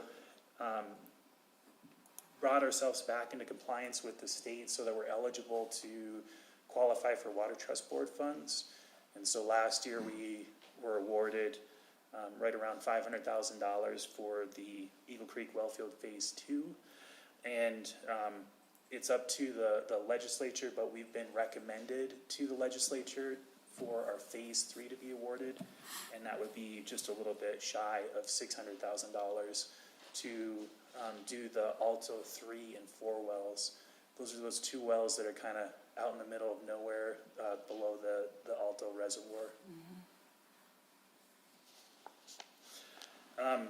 We're also have several grants that are in process or we're waiting to see if we've been awarded. One is Adam's been working on the CDBG, the next year's application for the Pine Cliff subdivision, water, sewer, and streets, and hopefully we'll be awarded another of the maximum amount that's allowable for that grant. And then we're still waiting for results on the Water Smart grant for Pine Cliff and Paradise Canyon. We put in for $500,000 for that.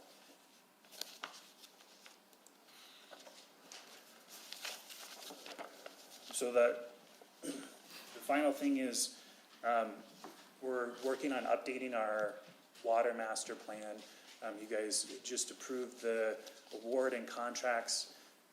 In the February council meeting, we're going to be bringing the task orders, but we're going to be able to update our water master plan and update our capital improvement plan in that.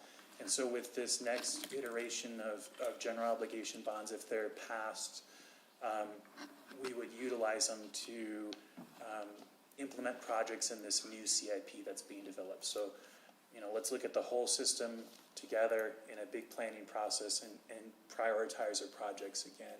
So that way we're making sure that this money is spent as efficiently and effectively as possible.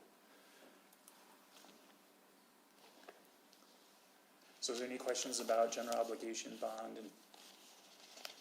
And you guys have been beat to death over this stuff. That's stuff I tell you all the time. Well, yeah, we hear about it all the time, but I know we've got it coming back around, and just want the people to understand that what they've voted on, we've provided, and we're still in the process of actually using those monies for good. So Yes. It's a nice reminder of where we're at now compared to where we were. Yeah. So But we there's still- definitely made a still lot of left. progress. There's still a lot to do. But it goes to show that the stewardship of the public funds is being spent wisely and in my opinion, appropriately. So let's go to some not so great news. Let's talk about the current drought that we're in. I just kind of mirrored this presentation after the one that I gave to you guys in, I think it was April. I've just updated a lot of the graphics so that they're current. So right now we've got, we still have some portions of drought in Lincoln County. Technically, we're eking by in, I believe ours is D1, the moderate drought, right where Ruidoso is. So even though we got some good precipitation over the summer, we really haven't gotten anything since then. It kind of all came at once. And so looking at the percentage of Lincoln County that is in these various drought stages, we're not, hopefully we're not as bad, and hopefully we're not getting into a drought like we did a decade ago, but it is shaping up that it could be something similar to that previous drought. So looking at our 30-day departure from normal for temperatures, we've had an abnormally high temperature for the last 30 days, approximately 4 degrees higher than our 30-year normal, or I'm sorry, average since 1980, so 40-year normal. And then precipitation over the last 30 days. I did get to update this yesterday, so I put it on there on Friday, and then got a little bit more brown instead of the white that was showing no precipitation. So we're at a 0 to 25% of our normal precipitation rate. Looking at the stream flow gauges, we've got Eagle Creek is flowing as normal, which isn't that shocking because it's an intermittent creek, and it regularly doesn't run that much water. But there is some water, and we are taking what we can for our surface diversion there. On the Rio Doso, this gauge here, we are below normal, and we have been dipping below the 4 CFS, which stops us from being able to divert water into Grindstone Reservoir. Randy Kane and his water production staff have been really diligent about watching that, and they've been trying to take what water we can without reducing those flows down below the 4 CFS. So looking at the Hollywood gauge for the last year, this yellow line is our current year. This purple line is last year. So we can see that, even though we got some pretty good monsoon rains, kind of right back in the spot where we were last winter, right in there in those higher drought conditions. Mayor Eric, when you're talking like a Hollywood gauge, can you give a little bit further explanation? Yes. The public's listening in. So the Hollywood gauge is a gauge that the village is required to pay for with the USGS. It monitors, or it regulates our ability to divert certain water rights in our system. It's right there at the, kind of by the Big O tires on the river right behind there, in between the Big O tires and the trailer park there. Its original purpose was we used to have a wastewater treatment plant in that area, and so we used to discharge our effluent. And so when we moved our wastewater treatment plant to its current location, but not its current building, we've upgraded it since then. We moved our discharge point from upstream to further downstream, and so we passed over a bunch of irrigators that would have taken that effluent. And so because of that, there's special flow conditions on a lot of our water rights so that we can make sure that those irrigators between the two locations of the sewer plants have adequate water for irrigation during the irrigation season. And so that gauge just measures basically the depth of the water, and then the USGS comes out once a month. They take a measurement to confirm the shape of the channel and the velocities, and so from there you get a cubic feet per second number. So it's regularly maintained and calibrated. And if anyone ever wants to go out and do a stream sample, it's been a couple years since I've been out on the river, but I have all the equipment to do it, and it's kind of fun actually. Waiters? Yep.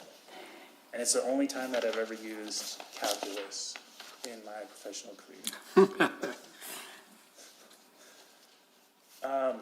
So looking at the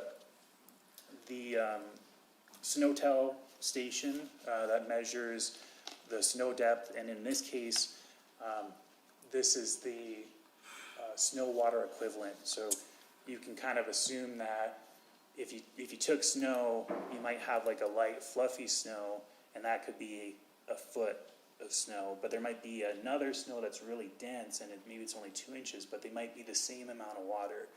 So this snow is basically melted down so it sees how much water is in there, and it actually converts it to inches of water. So I put on two years. This little black line is our current snow amount. Geez, we have that much. Hopefully we'll grow. Yeah, wait, where is it?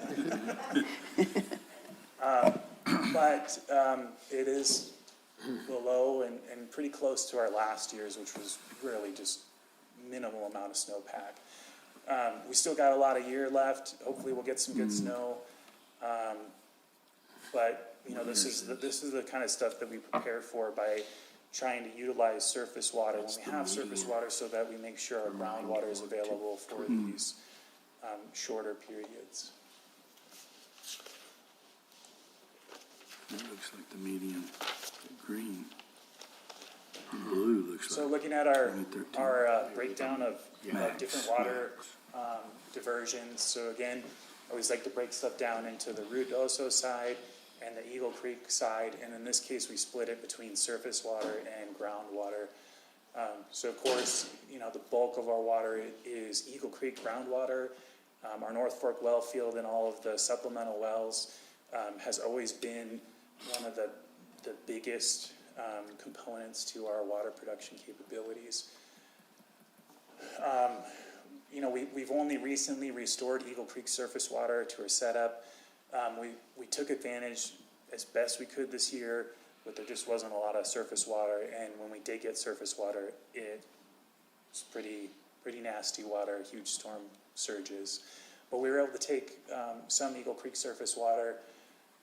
We had some periods where our surface diversion was down because of the July events kept silting in the diversion structure.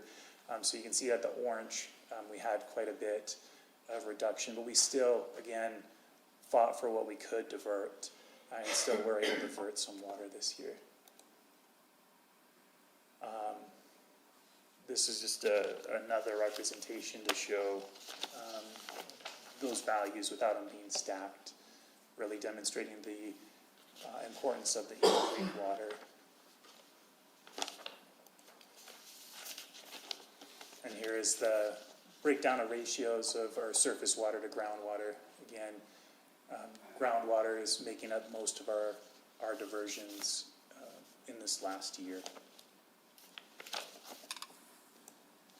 So looking at storage in our reservoirs, this first one is the Grindstone Reservoir elevation. The orange flat line, that is the top of spillway.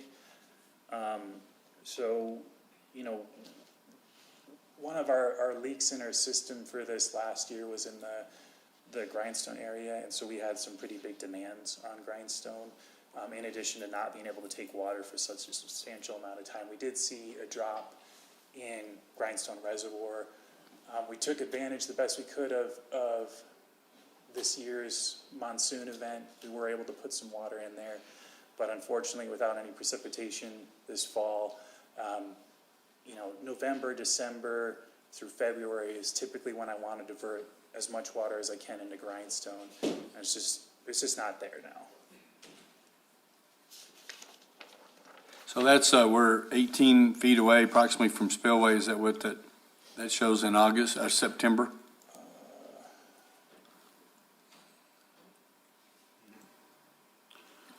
Yeah, so we're approximately 15 to 18, yeah, away from spillway.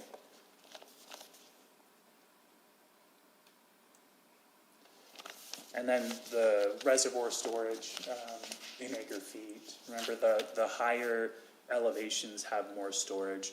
So even though it's only dropped 18 feet, we have seen a substantial reduction in total volume in storage, with about 1,000 acre feet left in the reservoir as of today.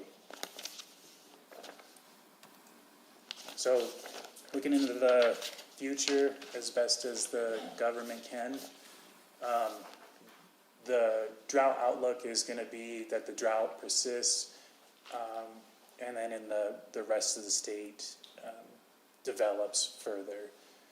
So this is valid through the end of February, so we should expect a rather dry year this year. Hopefully we'll make up for it next year with the monsoons, and hopefully next year we'll get some good snow. So there's our Sierra Blanca, not so Blanca. But does anyone have any? Our storage facilities, our storage tanks that we have around the village, All of our storage tanks are operated at the capacity needed, so they're all basically full. We make sure that the tanks can cycle enough water so it doesn't get stagnant, and then get the secondary organic contaminants that we had issues with a couple years ago. What about the Alto Reservoir? I didn't see that unless I missed it. What are we at as far as levels there? I don't have that information readily available, and I apologize. Right now, until the treatment plant's done, we're not using Alto Reservoir for drinking water, but that should start up once we finish the Alto project. I was out there though, and it was probably 2 to 3 feet down of the high water mark. Mayor, can I? Absolutely. If I start and I'm not supposed to ask this, would you just say, Susan? You can ask anything you want. It's your job. Eric, okay, so we have our water system. How does that play into an Alto coming off of Eagle Creek? I mean, for businesses that would go in, that would be using water, how would that play into our water system? Mayor Crawford, Councilor Letterman. So there is a portion of Alto that's in Eagle Creek, but most of it's in Little Creek, which is in the Rio Bonito. And so the way that our groundwater and surface water flows, most of that area is an independent basin from our water rights. We're all still in the Hondo River Basin, but the impacts don't flow back to Eagle Creek. So if you have a business that's using a large amount of water in the Alto area, it's really not we're not going to see the effect. Ruidoso is not going to see the effect. Yeah, so basically the south part of Alto, if there was some new diversions that were not provided by the Alto Sanitation District, it could have impacts to us. But anything, towards the center and up north, it would take quite a bit for it to have impacts to our system. There'd be some pretty substantial pumping. Okay. So 70,000 gallons, is that what you're talking about? I am. Yeah, a day. That's what she's asking about the cement plant, something like that. How would that impact the water for the village? And you're saying It wouldn't have any on our core system. There could be some tiny effects on the airport's water system, but we've tested our wells in the airport, and there's an immense amount of water there. So we shouldn't expect any impacts from that development. Thank you, Mayor. Besides that, he can't sell that much concrete a day. yeah, that's true. Yeah, that's assuming it's operating 100% 24 hours a day, so. Okay. Thanks, Eric. Anyone else? Okay. Thank you, Eric. Appreciate it. Thank you. Nice Manager? presentation. Thank you for the first part. The second part with the drought, forget it. Yeah. Council, we will have highlights of this report in the Insider, and we're going to continue to highlight this over the next few months. The GEO bond is up for re-election, so it'll be a question on the, I keep forgetting. See, red and green's not good for me. But we will have this information highlighted on the Insider, on the Rio Doso Insider, and we'll continue to highlight it over the next 3 months. And that election in March you're talking about? It's a question on the March election ballot. so Okay. Yes, to renew. Right, So just to renew It it. won't be an increase in any tax, No. it'll just be a renewal. right. So, Mayor and Council, at this time, I'd go ahead and like to call up Zeke to give us an update on the Horton Complex project as we move forward. More good news. Another project moving forward. Good afternoon, Mayor and Council. So, quick update on the Horton Complex renovation project that is finally underway. I know it's been a long time coming, a lot of planning, a lot of debate and a lot of back and forth, but it's underway now. I've been working on the project for a little over 3 weeks now. And basically, they've got a good start on the demolition, select interior demolition. There's quite a bit of that to do. And so basically, that's what they're working on now, including the restrooms are being demolished, basically gutted to redo the restrooms. The plumbers are doing demolition in the old science lab, which is capping off the old gas lines that are in there within the walls, so they'll be abandoned. And that'll be the new dispatch area.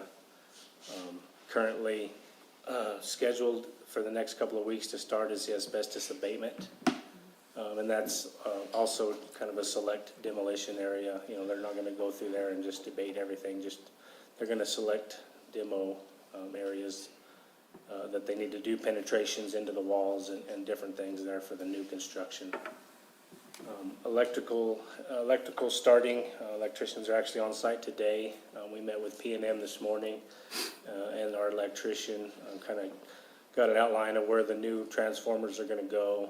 P&M is going to clean up that mess of poles and transformers that are there now on the Boys and Girls Club side. So that's going to help address that whole parking lot area up there on the west side. So we're continue coordinating with P&M on that.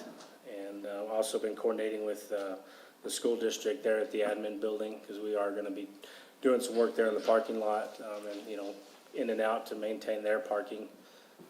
That work probably won't start till the spring, but we do have construction fence. So the contractor has construction fence, which is scheduled to be installed next week.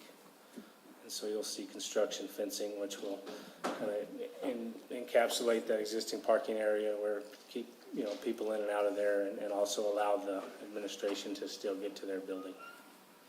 So that's it in a nutshell. As of right now, it's fairly new construction, but it's gonna be great. So. Finally moving. John, do you have anything?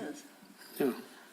He's good. John's worked hard on this to get it moving. Okay. Thank you, Zeke. Looking forward to it. Thank y'all. Thanks, Zeke. So the worms are just starting to grow, is basically what it is. Mayor Crawford, members of the council, we do have Councilor Jackson via Zoom has joined us. Okay. Good. Hi, Gary. Good to see you. Good to see you. Manager Dodge? Mayor and Council, I just want to let you know that on the magistrate court, we have executed all the agreements, and they are moving forward with the construction documents and contract documents with the contractor. And we're anticipating, March, April before they start breaking down and moving forward on that project. So. Okay. And that's where the old tennis courts are at right now. That's correct. Yeah. Mayor, Council, we have submitted a very comprehensive report. If there's any questions that you have on that or any additional questions, I'll stand for questions. Thanks for keeping us informed. You're welcome. Any questions of the manager?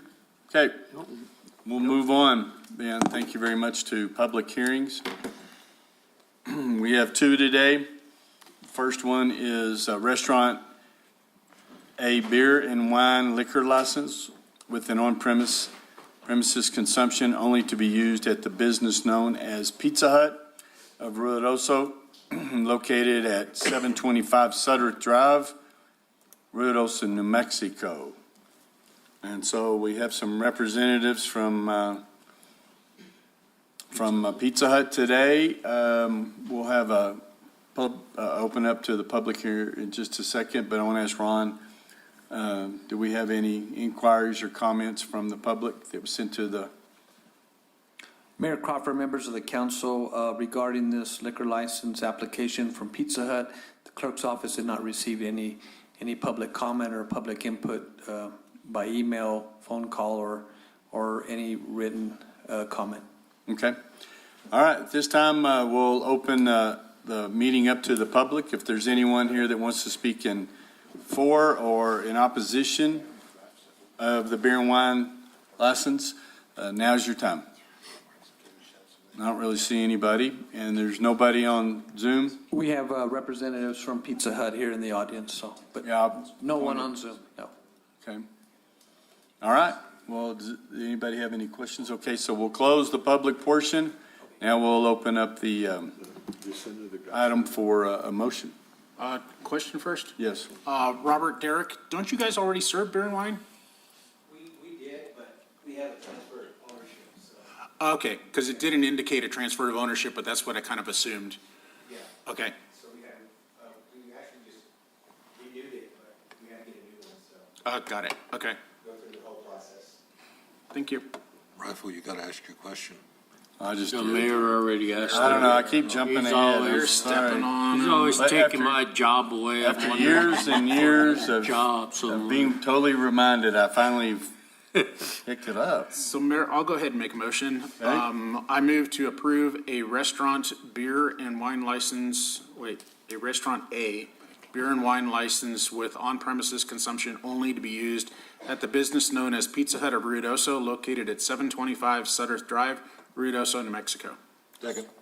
Okay, any final discussion? Nope. Roll call, Ron. Counselor Coughlin? Aye. Counselor Eby? Aye. Counselor Letterman? Aye. Counselor Salas? Aye.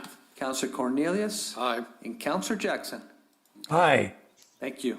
All right. Thank you, guys. Good job. Thank you, Ladies guys. and gentlemen, good luck. Item number 2 is wine grower third off-site location liquor license to be used at the business known as Noisy Water Winery Ruidoso, located at 2331 Sutterth Drive, Ruidoso, New Mexico. Okay, and we'll go ahead and open this up to the public. Is there anyone here that wants to speak in for or against? Any questions? Is there anybody online, Ron? Mayor Crawford, members of the council, no one that is on Zoom. Okay, and the Salas question? Mayor Crawford, members of the council, the clerk's office did not receive any public comment or input via email, in writing, or verbal. Okay. We'll close the public portion and then we'll bring it in for a motion.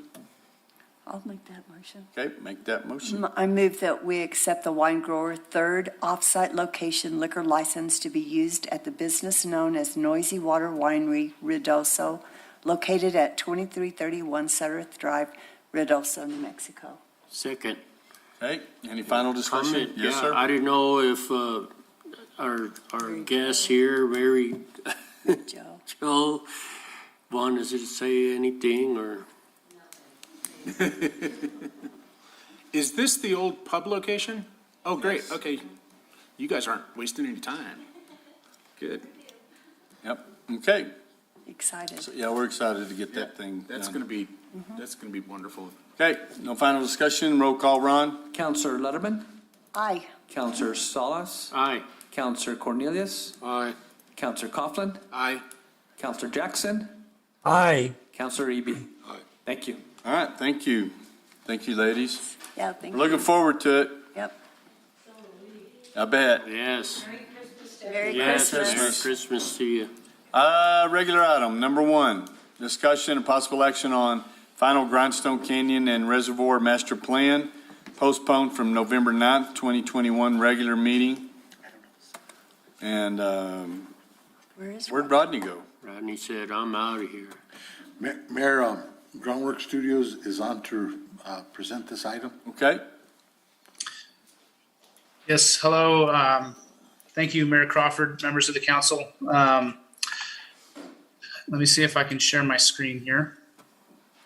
Who are we talking to? All right. Is this Studios, but I don't this know isn't who Will? I it is. can't see that far. Who's talking? Sorry, this is Will Moses. Oh, yeah, Will. I thought it was Will. Yes, sir. Well, thanks for having me today. I know there's still a line of folks behind me, so I'll be brief and kind of hit on the main points. Y'all have seen this before. I presented it to council before, and you had some comments on the plan at that time. We've gone through and we've incorporated your comments. One of the big ones was we had pushed up the parking attendance booth closer to Resort Drive along Wiggins Way and added some parking spaces along Wiggins Way. Y'all asked us to go ahead and keep the parking booth in its regular location and omit those parking spaces, and we have done that. So we put it back to how it exists currently.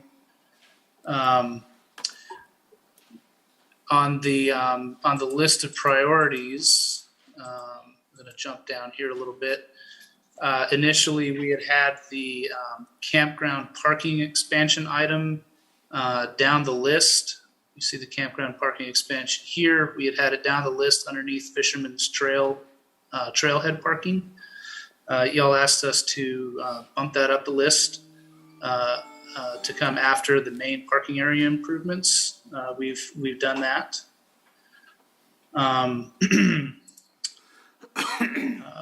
Excuse me, there we go. Another thing that y'all asked us to do was to go ahead and provide locals with a no reservation access to Grindstone during the summer season, and to allocate a percentage of the parking spots to locals based on historical visitation, and to provide a tiered parking pass system to accommodate locals and New Mexico residents. And I'm going to find my page real quick where I've outlined that information.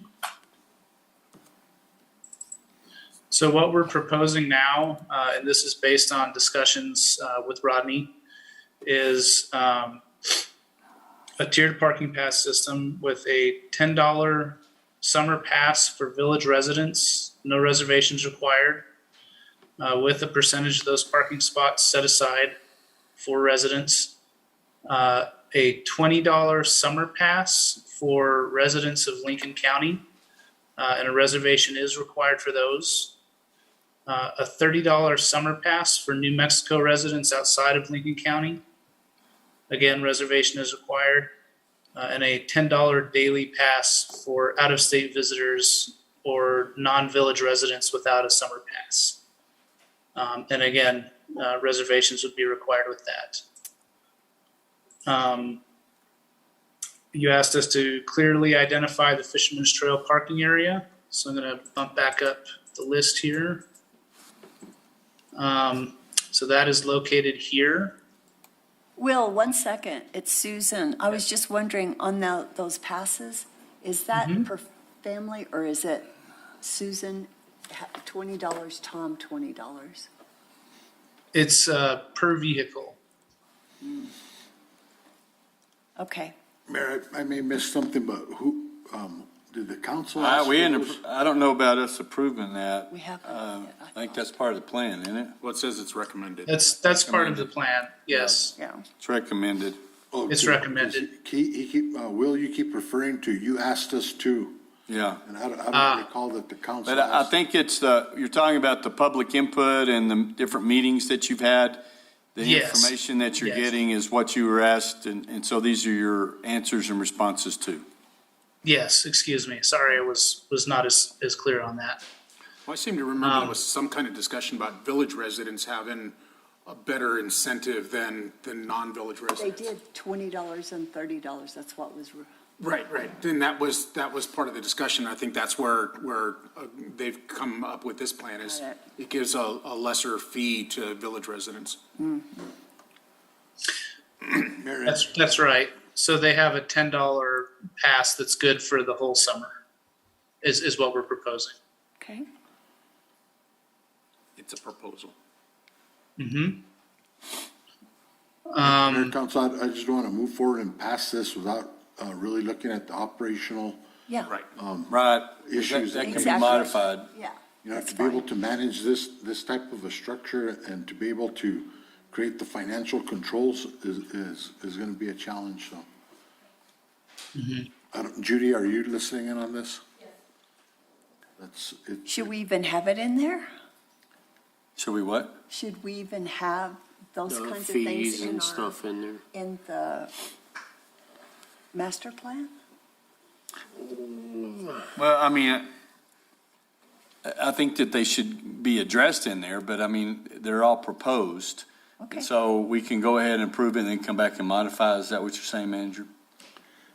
Mayor, I would not recommend approving, I think we can accept the recommendations for consideration, but I would not approve the proposed fees without understanding the implications that would have on trying to manage that type of a fee structure and the internal control problems that would exist trying to manage that. So we're talking about approving the master plan today. Correct. And then, but with the fees and things in it, you're saying in the motion? I would defer the fees to our normal process that's by resolution set by the Parks and Rec Director. I think the main things we're talking about is parking, the overall trails, the accessibility by handicapped or people with mobility issues. And we did address those in here, Will? I was looking yes, for sir. them. I saw where it was recommended to, but I haven't found what recommendations you're making. Related to accessibility specifically? Yes, for those with mobility issues. Sure. We are recommending that the village, let me find that. If you could tell me what page, I just. 75. 75 on which one? Second. It's their, The second one? The master draft plan 2? well, it's their page 75, our page 13. Oh, okay.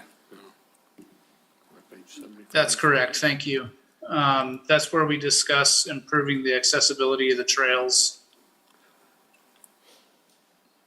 In the 1, 2, 3, 4, in the 5th bullet point, you'll see that we're recommending that you provide firm and stable surface paths, 5 to 8 feet wide, where practical.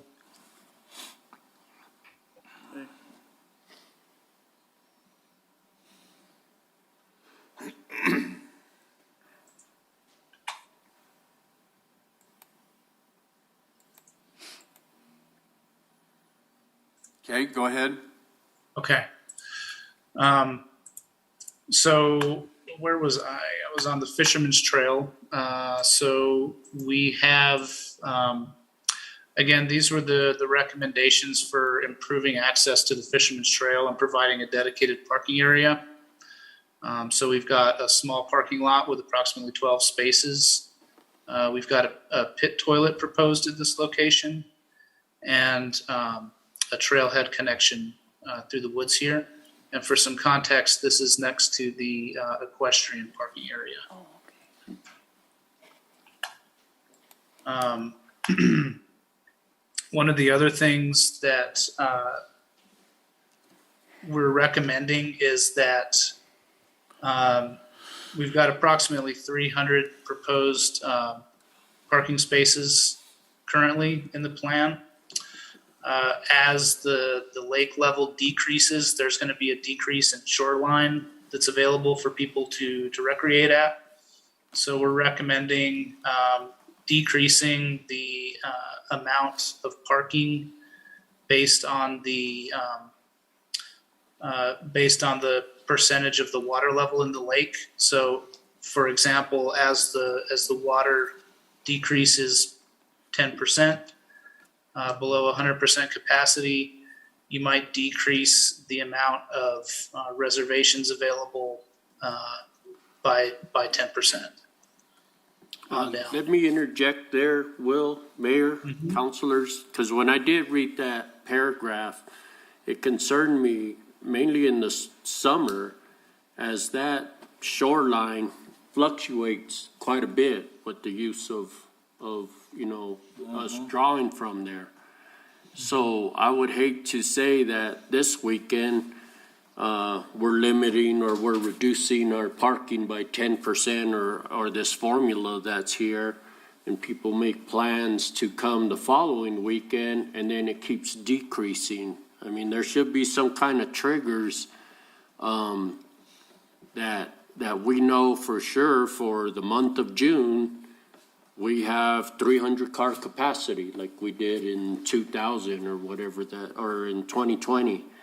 And I'm just concerned about going off of the percentages of the shoreline. I did call Eric this morning, and if you don't mind, if I could call him, because he explained to me, I was concerned of capacity versus the acre feet that are in there. Mayor Crawford, Councilor Salas. So Councilor Salas and I talked this morning about this. The water production staff have it's called a pressure transducer. It measures the PSI of the water, basically measuring the depth. So we have readings daily for the depth on the reservoir. It probably would be something that, you know, the reservoir could be divided into kind of distinct chunks where maybe you set certain percentage thresholds, so it's not just a straight, you know, if it's 22% down, it's 22% reduced capacity. There could be some type of grouping for it. There could also be a period where it's just evaluated at the start of the season and it doesn't change through the season. That might be one of the simplest solutions. It might not exactly fit to, you know, the purpose of that reduction in staff, but, or, Water. yeah, but it's at least a good approximation, so that you know when the reservoir is full, it's closer to capacity. If it's lower down, there's a reduced capacity. Right. So that, I don't know how we could formulate that, because, and that same methodology right there was what I'm hoping that we see in our water conservation plan as we're updating that and changing that, because that's a good formula to use on that.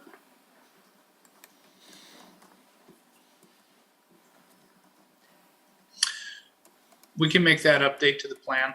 We can work with Eric to put together the language and get that in there as our recommendation. And that's just, I don't know if you guys want to keep it the same or change it or what, but that was my thought this weekend after I read that. Mayor, if I may, you know, I think as we look through this plan and I see some of these recommendations, you know, I think we're going to have to take some of these recommendations and build them into a implementable, manageable plan. Right. And you know, so as we move forward, I think we're taking this as a planning document, but we need to recognize it, that it's just a planning document with recommendations. When we get ready to take action today, my recommendation is going to be to incorporate some language to direct staff to come back with an implementable, manageable plan. So, you know, this isn't going to finalize and give Rodney the go-ahead to start implementing these projects. He's going to have to develop them and bring it back as part of his operational tactical plans. Okay. And present it back to council as we develop them. So, you know, that would be my recommendation. If not, we're going to be continuing to revise this for quite some time. For quite some time, yeah. No, I agree, because, you know, in the past, we've heard a number of times, well, it was in the plan, and this is in the plan, but these are recommendations in the plan. And Yes, sir. just because it gets approved doesn't mean go for it. So I agree. Thank you for that explanation, Eric. Yeah, That helped a lot. Okay, carry on. I think that was really kind of all of the points. The last update that the village asked us to make, that Eric specifically asked us to make, was to verify the actual percentage of water that Grindstone Lake provides to the community. And we did update that number on pages 5 and 55. And that number is approximately 20% of the water to the village.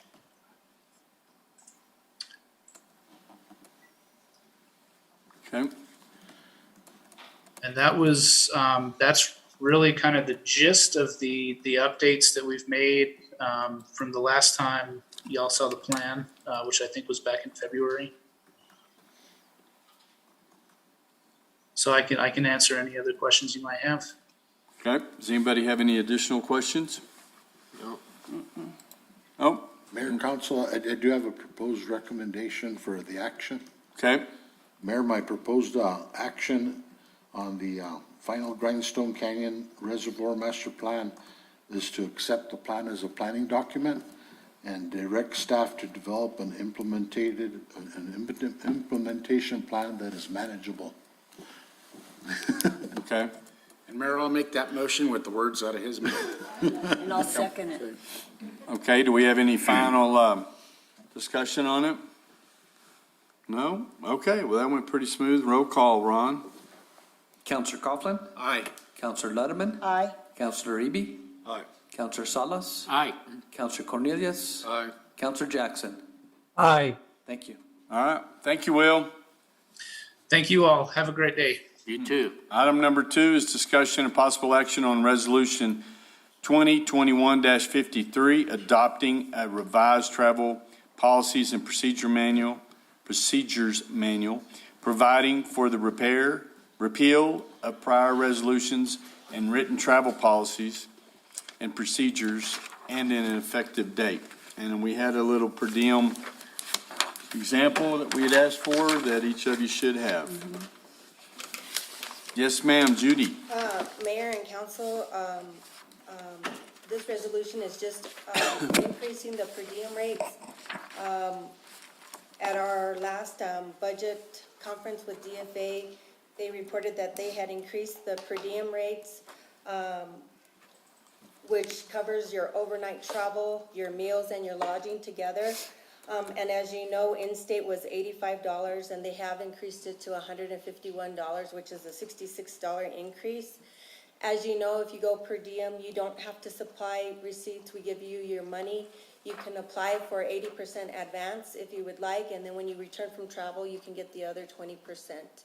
Without receipts. Without receipts. Now, you do still have the option to go actual, and if you do choose to go actual, then you'll have to supply all the receipts that you used your money for.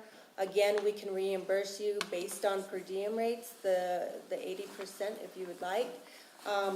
But going forward with the increase in the per diem rate, we're anticipating that most of our travelers will now go per diem.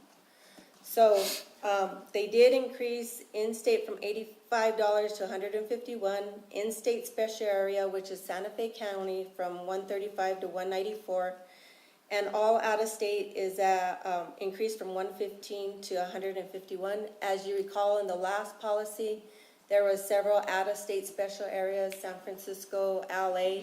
Those have all been deleted, so it's only one rate when you go out of town. They also did increase the meal rate for actual expenses.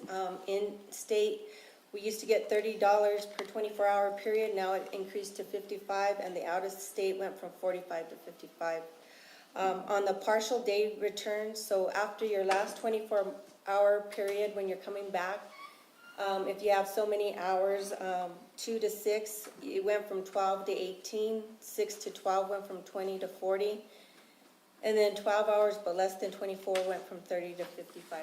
So if you look at the example I did give you, overall the base rate for in-state travel went up about 43%. So what I did is just took a recent in-state travel. The employee left to Albuquerque on 12/1 at 8 a.m. and returns at 12/3 at 4 p.m. So the travel time for per diem calculation was 2 24-hour periods plus an 8-hour return travel. So if you look on per diem, the 24 hours would be 2 times 151, which would be the 302, and then the return travel for the 8 hours would be $40. So if he went per diem, we would be paying $342. But if he had submitted actual receipts and chose to go that way, The hotel was $252.80, and the meals were $24.47. So if you look at that, if they did go to per diem, we would actually be paying about 24% more. And when you extrapolate this to our population, I looked back 3 years on our travel expenses for the village in total, and they average about 100,000. So if you apply that 24%, travel would come in at additional about 24,000 a year. 4,000 more. Okay, I got a question. I still have trouble sometimes understanding. On the return travel, you said 8 hours. So you count it in 24-hour cycles. So on 12/1 from 8 a.m. to 12/2, 8 a.m. is one 24-hour cycle. And then 8 a.m. on 12/2 to 8 a.m. on 12/3 is another 24-hour cycle. Then the remaining hours from 8 a.m. till they return is another 8 hours of return travel. So that's where that partial day return calculation comes in. So if we had 8 hours, so that's 6 hours, but less than 12, so we're eligible for $40. Judy, is this travel in a village vehicle? Yes. And they're getting paid to travel. Yeah. Yes. Just wondered, there's not any mileage in there. So. Mayor, Councilor, if you took your own vehicle, then there'd be the mileage rate that would apply. For mileage? Yes, sir. And what is that rate right now? 56 cents. 56. Mayor and Councilor, that may be changing. That's currently not consistent with the federal policy of what they told us. That's So what I thought. They're working on that change this year, so that may change. Used to be the state was less than the federal, Right. by a couple of cents. So you're saying states more now? No, I don't know. These policies have been brought up to be consistent with the exception of the mileage rate with federal.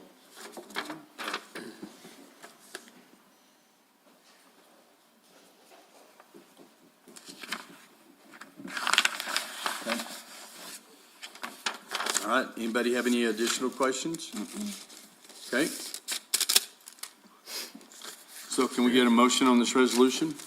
I move that we accept Resolution 2021-53, adopting a revised travel policies and procedures manual providing for the repeal of prior resolutions and written travel policies and procedures and an effective date. Second. Hey, any final discussion? Nope. Roll call, Ron. Counselor Letterman? Aye. Counselor Cornelius? Aye. Counselor Coughlin? Aye. Counselor Jackson? Aye. Counselor Salas? Aye. Counselor Eby? Aye. Thank you. Thanks, Judy. Okay, next one is Samantha. Is a discussion and possible action on a request from Mesa Apartments LLC for participation in a land lease agreement for the affordable housing development at Brown Track 2 in the airport tracks, 1100 Meacham Drive, Ruidoso, New Mexico. Mayor, before she starts, Yvonne has brought some snacks if anybody, it's been a long meeting, so there's some, bring food back there if anybody Okay. needs some. We might take a break here shortly, I don't know. Seems to be moving pretty good right now. Go. Thank you, Mayor, council members. This agenda item is for the long-term land lease agreement for the workforce housing development at 1100 Meacham Drive. With us on Zoom is Colin Kruger and Seth Heller, as well as Ian Bearden. He reviewed these two documents to make sure that we're in compliance with our ordinances and state statute. We also had our attorney, Zach Cook, review these for liability on the village as we move into these two agreements. And I have presented to you all the financial impact statements of what has been requested from us from Mesa Apartments, as well as discussion where the Workforce Housing Board unanimously supported both of these agreements and recommended moving forward with the participation as requested by Mesa Apartments. So at this time, I'd like to pass it over to Colin. It appears that his presentation is ready So, for you. Mayor, Samantha, real quick, who is he in with? Good morning, council. This is Ian Bearden with the Module Sparling Law Firm, and we reviewed the documents on behalf of the village. Yes, Okay. and I just want, she didn't mention where he was from. Yeah, so- we were getting ready to ask that, because I know that Zach looked at it, but we were looking for some more in-depth on the terms and the length that we could actually do this. Okay, go ahead. Thank you, Ian. I think, Samantha, turn it over to Colin. Yep. Well, thank you, Mayor Crawford and members of the Village Council for the opportunity. We also want to thank Tim and Samantha for both being very supportive and responsive to our efforts and with the ability to partner with the village for a very crucial workforce housing project. You know, as everybody knows, there is a drastic need in the village for local housing, particularly to support local workers, many of whom work in occupations that really pay less than median average incomes. Firstly, we need a name for this development if it moves forward, so we welcome input from you all and the public for the name of this project. We feel very welcomed by the village with this appropriate land lease structure and other contributions that the village is allowing us to really move this project forward to the benefit of the community. And, you know, we did prepare a short presentation on this project, but our goal is to execute on a modern, amenity-rich, and energy-efficient development that really has minimal environmental impact, but a maximum community impact. We're proposing a 56-unit project, predominantly 2-bedroom and 3-bedroom units, to targeting families, and again, to support local workers. Thank you. Okay. Obviously, the goal is to retain working families. The village has been losing working families over the last, what I noticed, the last decade. And in fact, you know, the average age is increasing. So I think for our project to succeed, you know, the project must be affordable for workers, particularly in the hospitality, retail, and other areas. Generally, single parents with children form a lot of these, you know, demand for these units. And we will also have some units that, you know, apply to folks that need special needs and coordinated services. And we also make the project a priority for veterans and other seniors. I think it would be helpful, Seth, maybe you want to walk through some of the site plan and some of the details on the project itself. Yeah, no problem. Thank you, Colin. And then we'll go through the rest of the needs on the workforce. I mean, big picture standpoint, our project location, as you know, right off of Meechin, what we did is we took the site development, we looked at it from making sure the environmental impact is based to a minimum, right, because we're right off the golf course. So what we did is building C and D, as you can see on the side, you know, 2-story, and then we have the A building being the 3-story building, which is more towards the front versus where the artery is, where the traffic is, to have a minimal impact on the 56 units for the overall site. What we did is, as you can see from the top-down approach, is we're working with the landscape as well as the trees to give it the same type of effect that exists currently in the village. Here's a visual from a bird's eye view. We have another bird's eye view as well. Question. This is Councilor Salas. Why the 3-story closer to Meacham? Because topography, if you put it where D and C is located, just the way the ground sloping, it would look like it would all be 2 stories, right, being off the highway. Right, so the minimal impact, it's the center of the project, actually the location. So it minimizes the overall effect from the topo. So, you know, so it has a minimal amount of impact for for the golf course, the residents around, the entire area is minimized because it's the center of the site. It's actually not towards one side or the other. So the highest point is in the center. Okay. Keep going through the topos. I mean, this gives you a visual. Obviously, the topo, we're going to have to, create pad spaces because you do have elevation changes throughout the site. This gives you a viewpoint of the clubhouse, which is an active clubhouse for the residents and for the area. Now let me get you here some elevations. So the elevation of the buildings, what we're going for is really matching the underlying village touch feel, and everything from a standpoint of existing housing, as well as looking like it matches the overall environment. And what we created is a very usable clubhouse for the 56 people. We don't look at a clubhouse as just being a clubhouse where they're just going to access it. It's actually an active living area for help with any type of job growth, placement, area where people could create WeWork, exercise, all aspects of what you would need in the facility. So it's self-contained from an aspect of what people would need on site.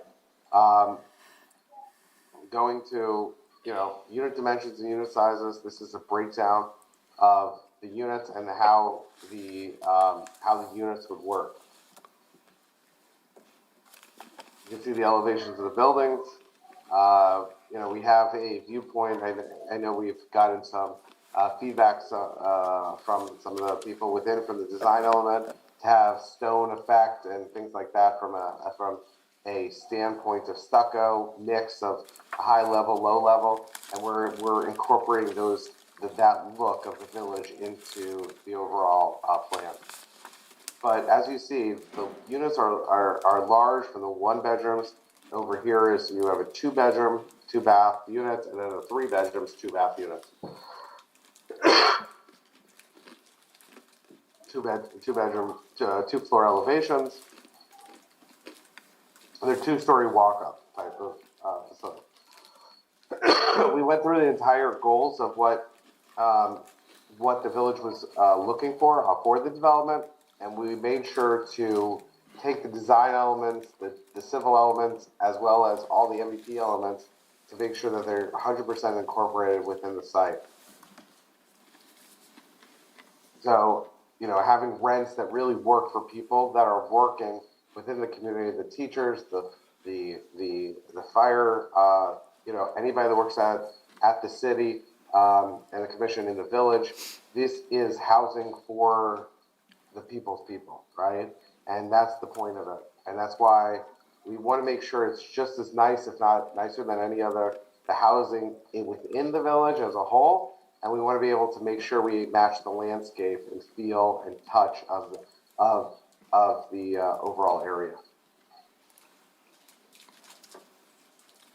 What we did is we put our sources and uses in reference to the construction costs as well as the overall development. Our total cost is about $13 million, $12.8 million. And essentially, we have a uses of funds and essentially the allocations amongst each. This is our makeup of our units. As Colin explained, majority 2 bedrooms across the board. We have 3 bedrooms, 2 bedrooms, and 1 bedrooms. A majority 2 bedrooms because of the need that's in the market, and also what we're able to have the maximum output from the financing authority to be able to build it. What the participation agreement goes through is a 99-year ground lease. We have a shared income approach after any type of fees are paid or any type of costs are paid. And essentially, there's a payment through the income that's generated from the investment within the within the site. Now, we have certain requirements that we have to do to qualify, and we're actually qualifying those applications now, and our team has been working on it for the submission to the financing authority at the state. Our development team is made up of myself, Colin Kruger and James Rucker, all on the phone right now. We are all the executives of the development team. My history, I've been very involved in development, especially multifamily, in the workforce and affordable housing spaces, as well as market and high-end multifamily. I've been, over $1.5 billion worth of different types of real estate projects throughout my career. And it's extremely important to myself, looking at the history as well as the other team members, if you were to go through this, is just to understand we all believe in the need for workforce housing and, supportive paid housing that exists in the market. There's been a gap between what we would consider workforce and market rate, and we saw this, and our team is committed to this issue, which has become a crisis nationally. Your village is very forward thinking, as well as amazing to work with, and I think Colin hit the nail on the head with speaking about that. We feel very lucky to work with Samantha and Tim and the rest of the group that you just put us in touch with. It's very forward thinking, and this is every village or every city in the United States is going to need this. And you guys are really at the front end of it, of what's going to be happening over the next 5 to 10 years. So the time is now, while the iron's hot, we have to put in our applications. Our design build team is made up of our architects, which also reviews all of the New Mexico Financing Authority applications on the architectural side, so which is great for us because he knows the need as well as his desire to go through the process. We've worked with him on 2 other projects. And his name is Dave Hickman, and he has a staff of about 15 people that we're very close with, and we go through the process with. Our general contractor that we work with is Bridgeview Construction Management, and we also did other jobs with, and they handle everything from HUD to all different types of programs that exist within this nature, and they're very well equipped to be able to handle these types of projects. Our civil engineer, Scott McGee, he's out of Albuquerque, New Mexico. He's done 3 projects with us, just as our architects was. Very familiar with the type of project, as well as the project, looked at the topo, understands, the water retention that's required, as well as all of the civil that's needed within the city. And the city's been Samantha's been amazing to work with getting us the information that we need to be able to do a prelim, as well as trying to figure out costs for what we are developing there. We either use Greystar or a local management company. We use Greystar because it's a well-known name, household name. They manage about 250,000 units across the country. But we actually have not finalized the agreement with them yet. This is another project, just to give you an idea of other projects that we did. We're delivering a project in Albuquerque. It's called Encanto, just from the finishes, the locations, all that type of stuff, from the interior design aspect that we would have. And, we want to thank you guys for the opportunity, as well as overall possibility of additional projects to be able to do in the future with the village. Once we're in a location, we continue to replicate because the need is so great, we know that. So once we're in a location such as the village, what we try to do is continue to replicate the model over and over again to fulfill the requirements of the villages as the city's requirements that are needed of housing in those markets. The first one is the hardest to get done, and then there's a trust factor that works with our team and the local decision makers, and they understand our processes, which is we're 100% committed to. If you have any questions, please. Well, this is Mayor Crawford, but I'm glad that you brought that up at the end about it's the first, development that we've been able to get this far. So it is important how it works through the system and how responsive we are. So as far as the design, I know that these are renderings and you've got some examples of Encanto and the drawings, but we're looking at something with a roof on it rather than, not a flat roof. Yes, it's a pitched roof. Yeah, pitched roof. And and you said you were talking about stucco, so you've already made a decision on the exterior? No. We were talking about some type of So we're looking at different types of exterior elements to incorporate that are in the village. We have not made any final selection on those materials that we're going to be using, but we want to make sure that it incorporates within the environment that we're in.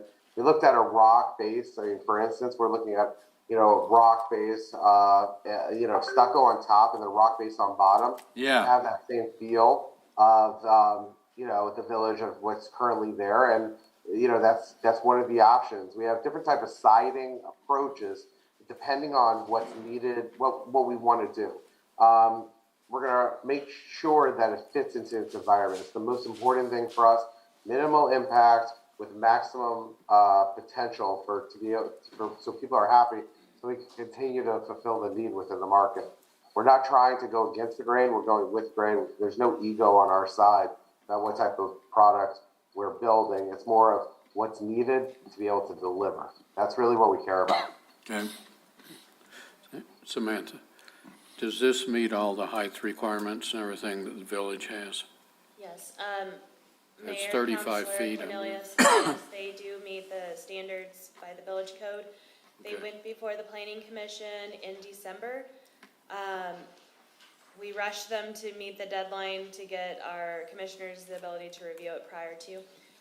One item that was lacking, that was identified during the development review that was needing extensive detail would be civil engineering on the drainage. And so they're working to put that together. They have started that process, and the planning commission gave them until February to submit those additional details for their site plan application approval. Okay. Mayor, just based upon the discussion that you're having, with this lease agreement and Colin, is there any opportunity to maybe put some type of condition within the lease agreement that would give the village some input into the design, especially when it comes to the aesthetics? And understanding that, we're not going to be talking about anything that's not cost prohibited, but. Right. Yeah, I think, at this stage, we definitely can get involved in design discussions because, like you say, let's try to get ahead of the curve because at the end of the day, it's all, it's going to be, a question of pricing. But yeah, we absolutely would welcome a forum to sort of discuss some design elements, exterior design elements, for sure. Thank you. Yeah. So Mayor, I have a question. On the page that talks about the representative rents, is that what we're anticipating actual rents to be? We're looking at the way that the finance agency scores these deals, and we're frankly scrapping for every point. But there is the ability for us to go for some kind of lower income rent levels, minor, probably, somewhere between 6 and 7 units. So we're not talking about a whole lot of units, maybe 10% of the entire project. And those would be targeting, folks that have special needs. And the finance authority allows us to sort of apply lower rents to those particular units. And the range would be somewhere in the $400 to $500 per month range for those particular units. The majority of the units, however, are going to fall into the 60% average median income to 100% median income, and that ranges somewhere between $670 to about $950 a month for rent, up to 3-bedroom for $930 to $950. Those rents will go up probably by cost of living increase, and they get published around February of next year. So that's kind of the range that we're looking at, generally speaking. We're keeping a portion of the units, probably again, maybe 10 units max, for just unregulated market rents. And frankly, those probably going to range somewhere between $1,000 and $1,300 per month. So it's going to have a sort of a wide range of rental, but I would say the predominant range will be somewhere between $700 and $950 a month. Okay, yeah, that's, because rents right now are ridiculous. Yeah. Higher than that. They're a lot higher than that. So those numbers. Across the nation, it's the thing that we're seeing. It's a problem. It's a major problem. Yeah, so. Yeah, I mean, the difficulty, is in New Mexico in general, the rent levels are relatively low on these, public-private partnership deals. But with the city's incentives, we're able to make the numbers work. Okay. Okay, is anybody else? One thing I was looking at on the lease, and one thing that we've had issues with, and this is a totally different situation, okay, but the ability for the village to talk to your company about maybe some deficiencies that we hear about in operations. What I'm looking at is what kind of opportunity do we have to make sure things aren't operated, up to the standards, like we have with some other places in town where we have issues with maintenance, things of that nature. Where's our lawyer left? Where'd he go? I was just wanting to know what are our remedies in here? I've been trying to find it and I haven't found what I'm looking for. I mean, the good news about our project, I want to hit versus others, is that we qualify through the housing authority. So we have a certain level of mandatory oversight that we have to qualify. And we have a responsibility to the financing authority as well as our bondholders on the issuance of the tax credit holders to maintain that level of efficiency for a minimum of 15 years minimum. And then we have a compliance period after that as well to any type of debt holders that we have. So we have a strong, how would I say this? We have a hammer over our head on the other side of this from a financing side to make sure that we are well in compliance, keep the property at a high level of viewing, as well as we have audits and on-site visits to oversee our project. And Colin could go into more details if you like. No, I would echo that we do have, we're going to go for an extended use period for affordability on this project. So yes, we're more than vested for the long term. And frankly, our philosophy has always been to hire the best of breed third-party managers. So, we will get the best people in there to manage the project. I guess what we could say as a compromise, we could have some sort of, review, maybe it's annually, to discuss these matters. If there's a problem one way or another, we could always replace the management company. But at the end of the day, we got to hire the best team we can get on the property management side to really facilitate a better than average result.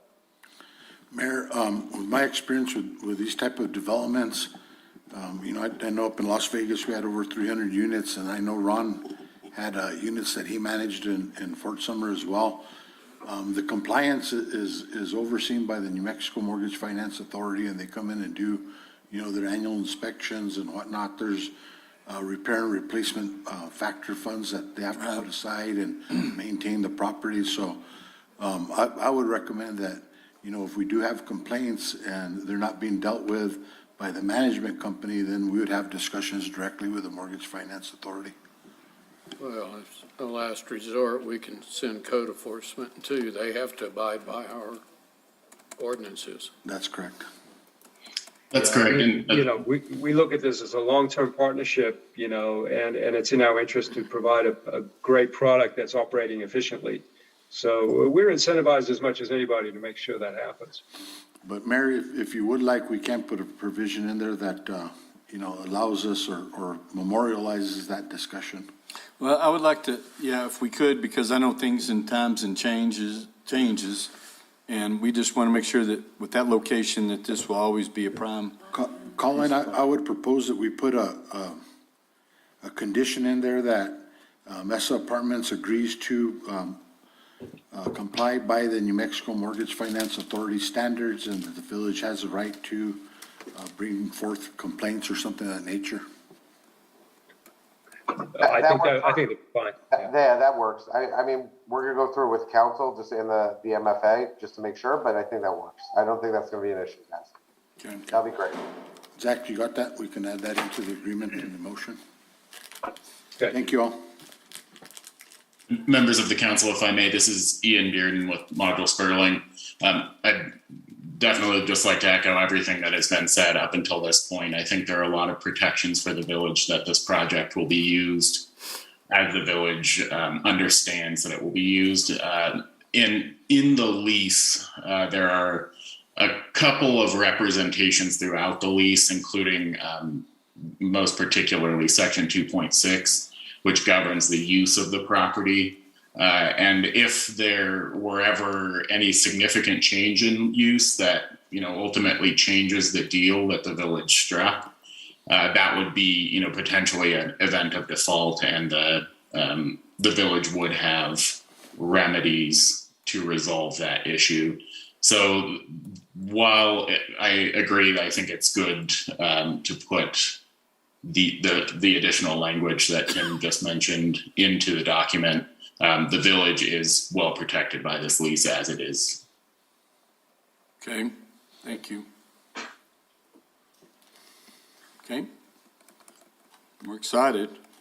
Yes. Really excited. Anybody have any other comments or questions?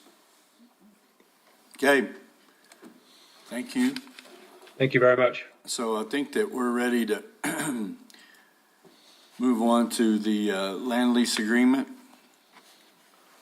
So This agenda item is specific to the land lease agreement, and then I have another item for development agreement. right, that's after that one, but we want to go ahead and take action on this one, don't we? So we have a motion for action on the housing, the land lease. So Mayor, I'll go ahead and make a motion to approve request from Mesa Apartments LLC for participation in a land lease agreement for the affordable housing development at Brown Track 2 in the airport tracks, 1100 Meacham Drive, Ruidoso, New Mexico. This Jackson, second. Okay, any further discussion? Question that comes up all the time is, how do you really pronounce the name of the company? Is it Mesa or Mesa?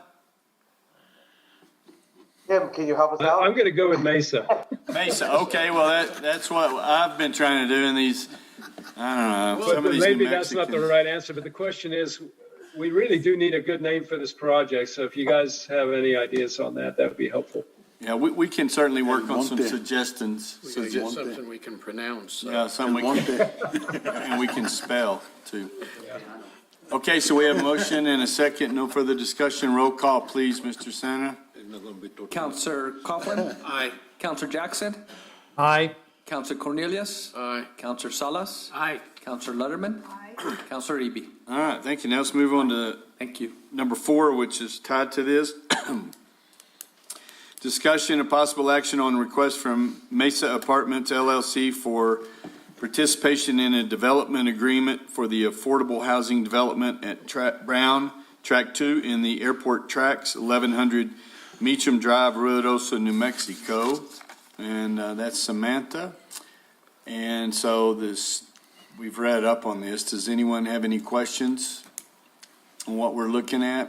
Nope, I'm just glad we confirmed that it's Mesa, which I thought it was, but Well, I've been getting led astray over here. This guy's trying to teach me Spanish and learn to roll my tongue on, burrito or taco or whatever. I just think it's kind of funny to have Mesa Apartments LLC from a Florida company, but Yeah. that's really a Southwest Yeah. kind of name, so. Okay, well then let's move on and have a motion. I'll entertain So one. I will move to approve request from Mesa Apartments LLC for participation in a development agreement for the affordable housing development at Brown Track 2 in the airport tracks, 1100 Meacham Drive, Ruidoso, New Mexico. Second. Okay, we have a motion, a second. We're all getting real excited. Any further discussion? I'm just glad that this is finally moving Finally along. going, yeah. Finally getting a workforce housing project going. And then, once this goes, I think that people will be so impressed with the way it's set up and looks that it'll really start a chain reaction, I hope. Can we call it not in my backyard? Yeah, not in my backyard estates or something, that's what we'll have to call it, NIMBY apartments. I think it's going to be. It'll be, yeah, magical, that's the name. Roll call, Ron. Counselor Coughlin. Aye. Counselor Cornelius. Aye. Counselor Salas. Aye. Counselor Letterman. Aye. Counselor Eby. Aye. Counselor Jackson. Aye. Thank you. Awesome. Thank you. Thank you, Councilman. Getting those hurdles crossed one at a time here. Awesome. Number 5, discussion of possible action on the contract with Center of Protective Environment, COPE, to provide individual and group domestic violence offender treatment in the amount not to exceed $15,000, including gross receipts tax. And we've asked Mr. Hanson to come in. This is relates to items 5 and 6, but we thought it was pretty interesting to give a little descriptive on this. So, Mr. Hanson, please take it away. Mayor Crawford, councilors, I was asked to give some numbers on this, but there seemed to be some question about where this money comes from and how we get it and all this stuff. If we have time, I'd like to address that for just a couple of minutes. You go right ahead. This grant, the DWI grant, it's a legislated grant it's started back in like 94, 92, and it didn't really develop into what it is today until around 2000. But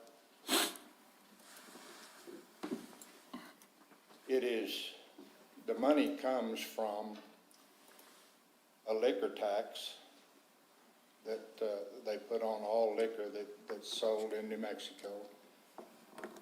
And the formula of the percentage that each county gets is really complicated. I don't understand it all myself. I know that it involves the number of fatalities that we have in the county that are DWI related.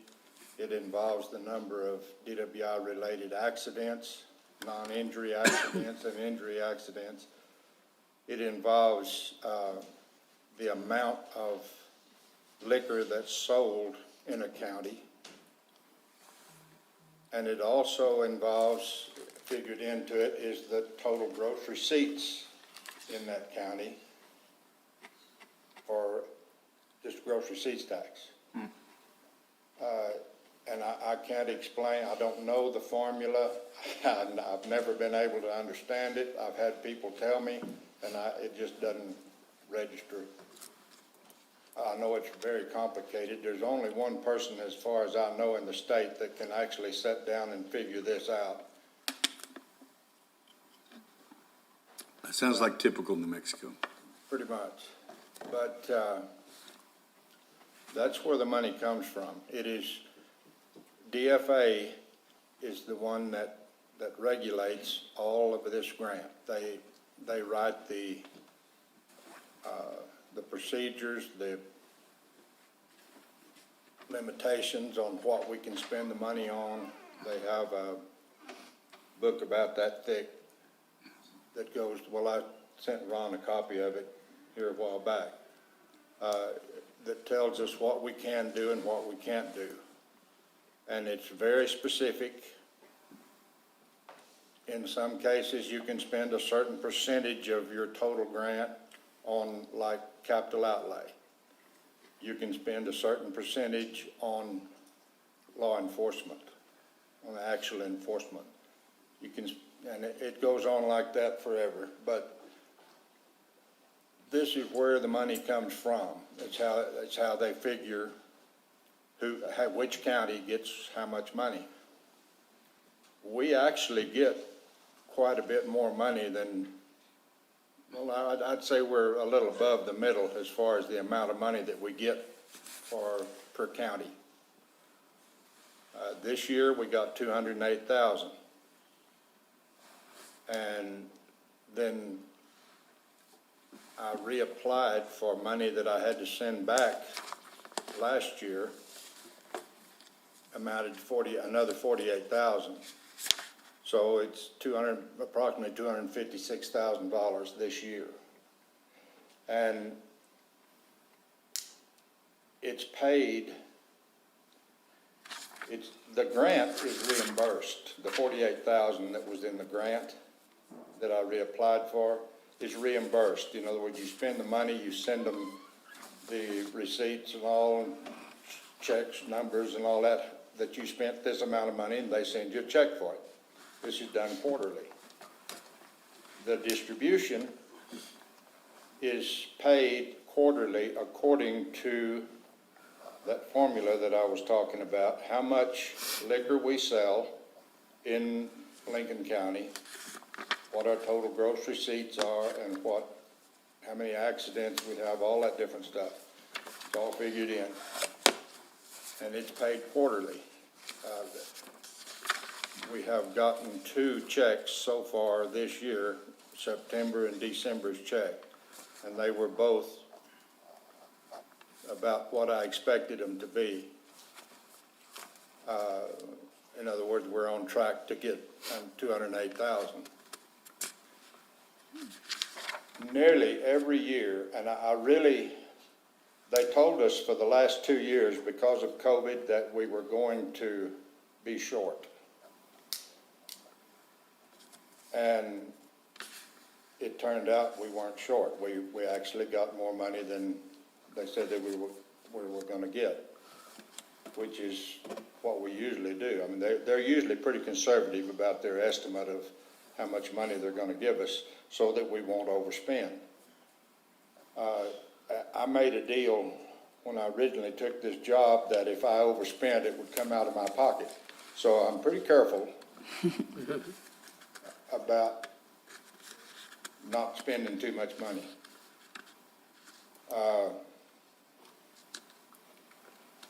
Bill, if you don't spend it, do you have to send it back?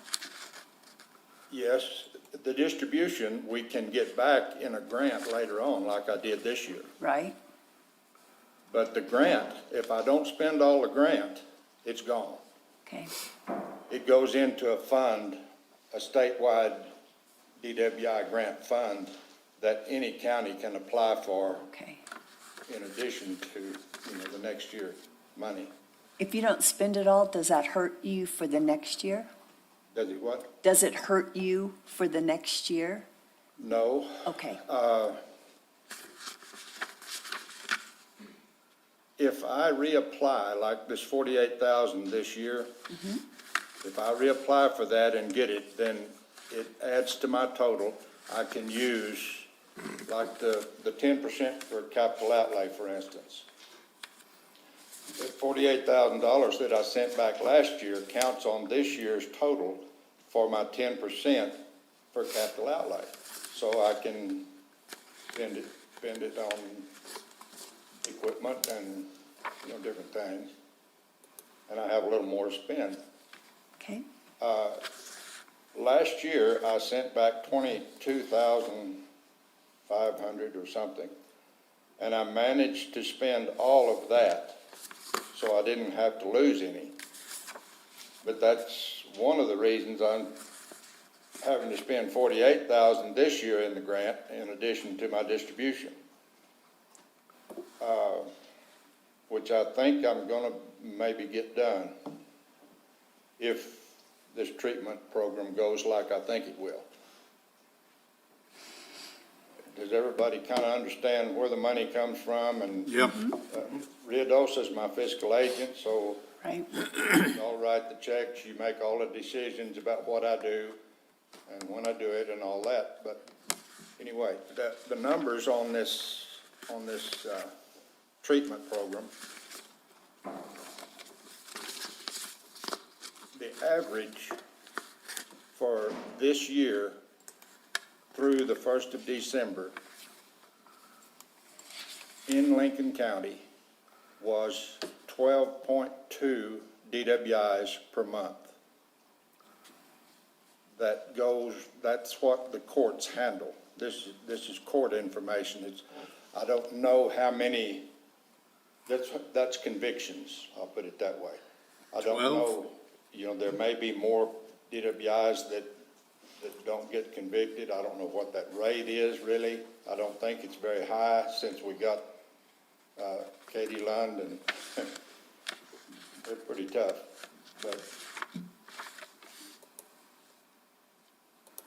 the average for domestic violence is a little harder to figure. It comes up to about 13 cases a month in Lincoln County.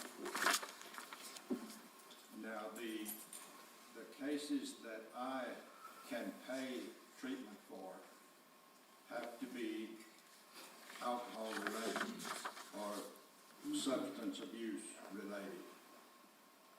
So I am anticipating, from the information that I was able to gather, I'm anticipating about 9 cases a month that I will be able to pay on that will qualify as far as indigency and not having insurance. Right. If there was a question about this program being sustainable, it will not be sustainable at this rate, like the 15,000 for each one. I have another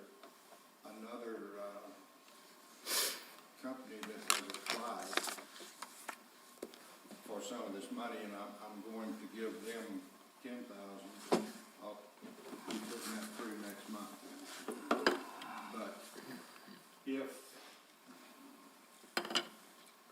to be sustainable at this rate, well, it's just not going to be. Next year it will be less money, but it will still be better than nothing. We're having trouble with the microphone.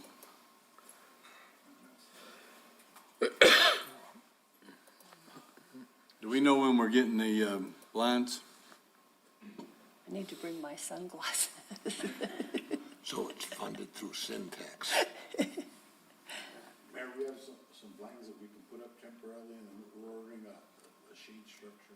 Yeah, that's fine. That'll be fine. It's We fine. can put up with it for now. Bring I just sunglasses. want to let you know it hits here first, okay? Yeah. And then it goes across, so. We'll bring stop some your shades. sniveling. I'm not sniveling, I'm, So, Joe's sitting over there, he's like, what are you talking about? That's what my wife told me in church on Sunday. but you're sniveling.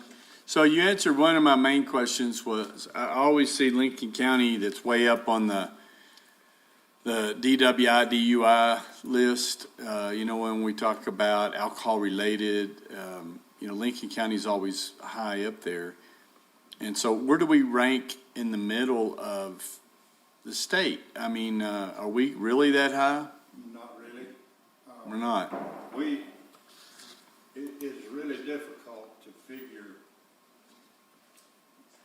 for instance, us against Chaves County or us against Otero County.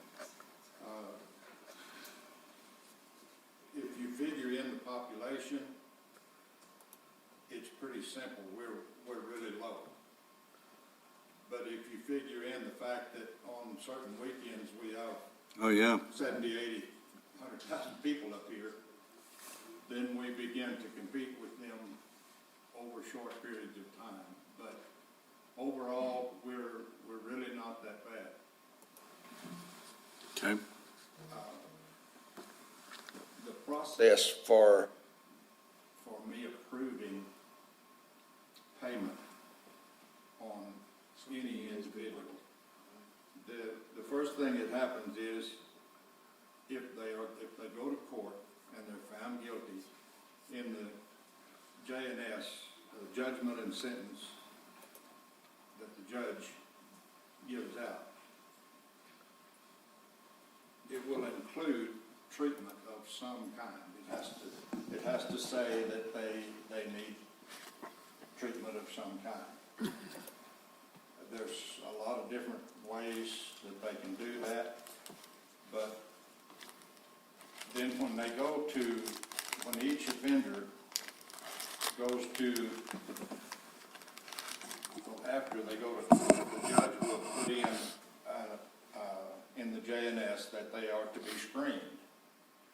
And the screening process is a pretty thick thing they have to fill out. They have to answer a bunch of questions about a bunch of different things.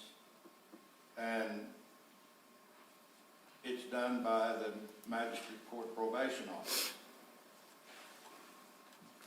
They complete the screening, and then according to how high they score on this screening, and high is bad, they get a certain type of recommendation for counseling. And it may be individual counseling, it may be group counseling. They have both in-house and, well, in other words, you can have, if you get sent to jail, the counseling is a little different. They've got your total attention then. Yeah. And it costs a little more. So does any of this money, is it ever paid towards like the upkeep on the blow starts and stuff like that? The, what do they call that thing? You know, because that's one thing I hear about. Breathalyzer. Breathalyzer, you know, to start their car, they have to blow. And they make these appointments with this guy here in town, and half the time he's not there, and so it really kicks them all back, and it's expensive. But does this money go to any of that? No. Okay, this is purely for this. What you're talking about is mental treatment, counseling. This is going to be for outpatient counseling. Right. And it will, you asked last week how far this money will go. Well, it'll go further than you think, because a lot of the people are assigned to group counseling, which is only like $40, $45 an hour. If they go to individual counseling at $125 to $150 an hour, it eats it up pretty quick. But the majority of the people will go to group counseling after the first couple of sessions. Okay. And the sessions can be anywhere from 12 one-hour sessions up to 24 to 30 one-hour sessions. But like I say, after the first 2 or 3 sessions, they usually go to group counseling with them. Okay. And then it's not, you know, it doesn't take quite as much. Okay. Go ahead. Bill, last time I asked you about tracking these, and you said the probation officers kept track of whether they were doing this or not? Well, the probation officer, if it is part of their JNS, their sentence, then the probation officer is responsible to see that they do it, or he files a probation violation on them, which can put them in Right. that. So that's not something that I will be concerned with on this end. I have to track all these people in the Noble, which is a nationwide program. And I'll pick it up there, whether they're actually there or not, whether they're going to counseling or not. But as far as knowing myself, whether they actually go to their counseling or not, I won't know until I get a bill from the counselor. And then the way I will verify that is when we get a bill, I will go back and check the Indigency, yes. And then I will check and see if they are, Thanks, Ron. if there are any violations on their parole or on their, and then Now he's on. I think I got it. Yep. Then I will go in and look at whether or not they completed their counseling and whether the magistrate court probation office signs off on it. And then I will pay or not pay, however it goes. Because I've been told by this girl I know that the follow through on all this stuff is really poor, and that sometimes the counseling or whatever they're sentenced to is longer than their probation period. And then you just lose track of them because nobody's really keeping up with it. Well, I don't know about that. That may happen, but the least probation period that they're going to have on a first offense DWI is 1 year. Okay. And if they are assigned, say, 12 hours on a first offense, say 12 hours of counseling. If they don't get 12 hours of counseling in a year, then they've got a problem. And I have an idea the probation officer will do something about it, Hopefully. hopefully. Well, he's really pretty good. He stays on top of them. Okay, anybody else? Okay, well, thank you, Bill. So, wait, hold on. I do have a couple of questions. Looking at the COPE agreement, under compensation, and then when I look at the COPE proposal, it's almost as if the fee structure under assessment and individual sessions doesn't line up correctly. In the agreement, it says a licensed clinician, if I'm reading it right, it says it's $50 an hour, but an unlicensed DV specialist is $sign an hour. There's no dollar amount listed. Well, we will not pay on unlicensed. You know, it has to be a licensed counselor. Okay, so the licensed clinician, the way I'm reading their proposal, that should be at $80 an hour. And the unlicensed, according to their proposal, if you're not going to pay for it, it's a moot point, but it's included here as far as compensation. That should be the $50 an hour. I think that the way that they provided their proposal with all the commas in there, it got kind of convoluted a little bit. Their group sessions are $30 an hour. Yeah. Looking at the assessment and individual sessions. Say again? The assessment and individual sessions, $80 an hour. That's $80 an hour. That is with a licensed counselor.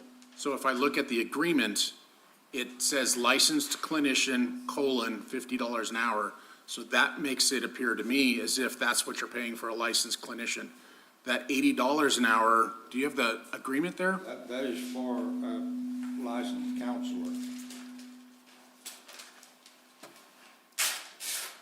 And the group management or case management, that is for instance, having them fill out all of their forms that they have, the indigency form, and taking the assessment that they take that determines what type of counseling they're going to receive. Right, I get that, and that the group sessions and the case management line up between those two that we're being provided, but it's the licensed clinician and the unlicensed DV specialist don't seem to line up with what their proposal was.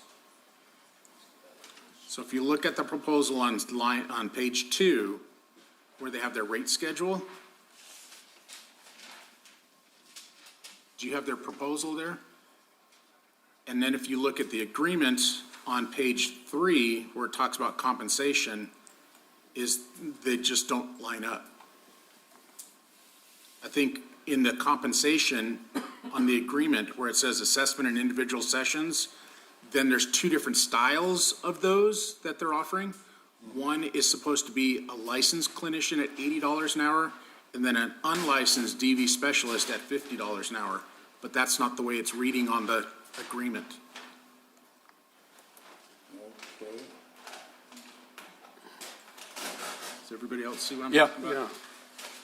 Because my concern is if we're gonna, if the intent is what their proposal was, if we ever audit this and we're paying them the wrong amount, we've got a problem there.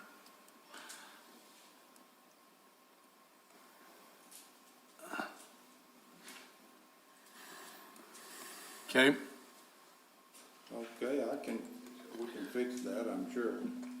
yeah, basically, it just says $80 an hour, licensed clinician, and this is on the COPE proposal. Right. And then on the other one, it leaves out the unlicensed DV specialist. Right, so I don't think there's supposed to be the $80 on the agreement after where it says assessment and individual sessions. I think that's like a title, and then underneath it is the two different sessions that they provide. One with a licensed clinician, one with unlicensed. We can redo this and take this unlicensed one out completely. And I think this licensed clinician is supposed to be $80. It's supposed to be, they're right, that's what I'm saying. Yeah. I think the licensed counselor is supposed to be $80, and that, I don't know what this is. Okay. All right. We can redo that. So we can tentatively approve this with, to work out these bugs. Thank you for the paper. Yeah, I can, Thank you. another, yeah. Yeah, we can do some planning. Another question when it gets into the insurance is we are requiring $100,000, I can't find it now, there it is, $100,000 of workers' comp and $1 million with, for general liability with a $1 million occurrence. But yet in the agreement that we just did with Mesa Apartments, we're requiring $1 million workers' comp and liability as a $1 million with a $2 million aggregate. Why do we not maintain consistency between all of our agreements? I don't have an answer for that one. I don't either. I don't know anything about that. Mayor, Council, that's one of the things that we're going to be discussing as we move forward with our renewal on our insurance and how we handle that. With the way that they've changed it, the New Mexico tort claim is no longer at $1,050,000. So anytime that we're over $1 million and we got additional coverage, then it's providing above and beyond that. So I understand that there's the aggregate number that you're talking about. And, it's not and right now we're looking at it's not per occurrence anymore, so. I think the state on the work comp laws probably sets the limits. Cheryl probably knows more. I'm not sure, the way she just looked back at you, it's kind of like, is he pointing to me? But we could bring that, Zach can look at that and make sure that we're consistent. Okay, yeah, because like I said, I was looking at the other one, and I believe the contract with the Boys and Girls Clubs requires higher limits than that as well, which is pretty much standard nowadays. I've never- 100,000 workers' comp is nothing. No. That's a skin knee. So, yeah. It doesn't cover much. Mr. Mayor, I had a question. When you have the title licensed clinician, are you saying they're a licensed clinical social worker or a master's level psychologist? I think a licensed social worker would be closer. It doesn't specify it in their proposal, Gary. Yeah, I know, and it bothers me a little because that's a broad term. Oh, yeah. I mean, technically I could be, well, I can't be, but I could see where a licensed clinician is a broad term. I'm just suggesting it might need to be tightened up. Okay.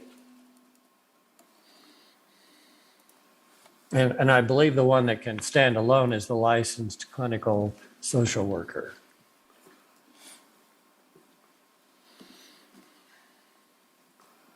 Okay, I will have to get with the providers and see exactly what they are. I don't know. Yeah, well, and I'm certain that it's fine, but because we've already had the differentiation between unlicensed DV specialist, and I'm not sure what that is, and the other licensed clinician, it's just that when you have medical care given, you want to tighten that up and know exactly what that licensed person is and actually what they're schooled to do. Well, and I'm assuming the DV's domestic violence Yeah. counselor that, maybe doesn't have the same certification level. I don't know. I've talked to several of them here in the community that have a lot of schooling, but I don't know that they were licensed. They volunteered time at the shelters, things like that. So I don't know. Well, to be licensed by the state, you have to have a master's degree, which requires 2,000 hours of clinical. That girl that you know tell you that? Yes. I'm glad that you're listening. Thank you, John. Yes. I pay attention sometimes to some people. Well, that's why you're not listening to me. I can see. Oh, what'd you say? Yeah, exactly. So how do we want to approve this? When there's problems. With it, our attorney, Zach, we've got several issues in here that have to do with the proposal from COPE, and then with the actual contract, they say different things, but we think there's just a mistake, and maybe something was added in or not. Some definitions on, who, is it clinical, social worker, is it whatever? So how can we go ahead and move this on through? Mayor, Council, what I'd recommend is that you just table it right now, bring it back to the next meeting, and I think, Ron, you work directly with Bill, so you can help to clean up that language and. That and the insurance issue, The insurance issue. to find out if it needs to be moved up like we have on the other things. Because I know it's got $1 million, you said, and 100,000 in the umbrella of $1 million. On the workman's Liability. comp, I don't think that's necessary. I think we need to find out what the correct maximum liability is and then make sure that we're either insuring or reinsuring ourselves. Well, in the agreement on work comp, it says per state statute. Right. So that's set already. Mayor Crawford, members of the council, what we'll have to do is postpone this item and the next item Yes. to the January regular meeting. Is that going to put a Mr. bump Mayor? in anything, Bill? Will that mess you up in any way if we postpone it to next month to get the language corrected? It's liable to cost me some money that I'll have to send back this year, and I'll lose. Well, can't we? But, because I'll lose a month of receipts. Can we That- pass it that's with what we have to do, those that's what we have to do. conditions? Mayor, you can pass it and then administratively give us direction to correct Okay, it. when we do that, we'll make a motion with the caveat that, to direct staff to fix the issues with the language on designation on, Insurance and licensing. yeah. And we, And compensation. Mayor Crawford, members of the council, we could also have legal, we'll get that done. Okay, all right, let's do that then. Okay. Okay, can we get a motion for item number 5? Let me get back into it. Mayor, I'll make a motion to approve contract with Center of Protective Environment, also known as COPE, to provide individual and group domestic violence offender treatment in an amount not to exceed $15,000, including gross receipts tax, and direct legal and staff to look and make any necessary changes to the area involving compensation, insurance, and definition of provider. Second? Okay, further discussion? Okay, roll call, Ron. Counselor Coughlin, Aye. Counselor Letterman. Aye. Counselor Eby. Counselor Salas. Aye. Counselor Cornelius. Aye. Counselor Jackson. Aye. Thank you. Okay, so we'll go into item number 6, which is discussion and possible action on contract with Capitan Capitan Therapy and Behavioral Health LLC to provide individual therapy along with group treatment in an amount not to exceed $15,000, including gross receipts tax.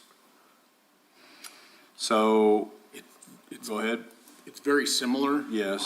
So if it's okay, I'll just go ahead and make the motion now. Right. I'll move to approve contract with Capitan Therapy and Behavioral Health LLC to provide individual therapy along with group treatment and in an amount not to exceed $15,000, including gross receipts tax. Also directing legal and staff to make any required changes to the sections regarding compensation and insurance. Jackson, second. Okay, any further discussion? Workers' compensation, right?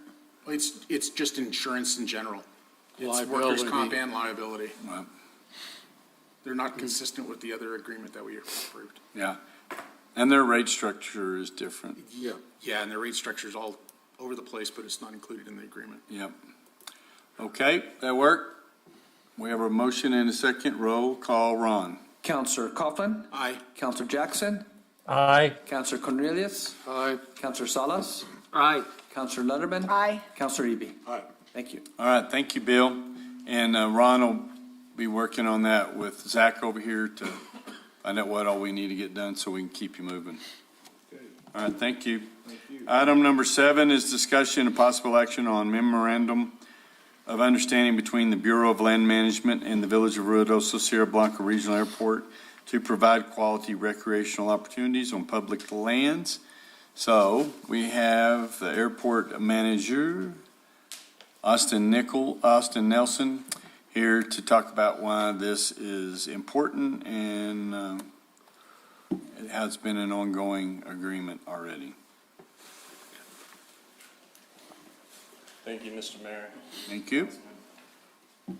So as we discussed last time, this MOU would allow public land users to ingress and egress the Sierra Blanca Regional Airport's east and south approach corridors for the purpose of ensuring continuous utilization of multi-use trails designated within Fort Stanton Snowy River Cave National Conservation Area.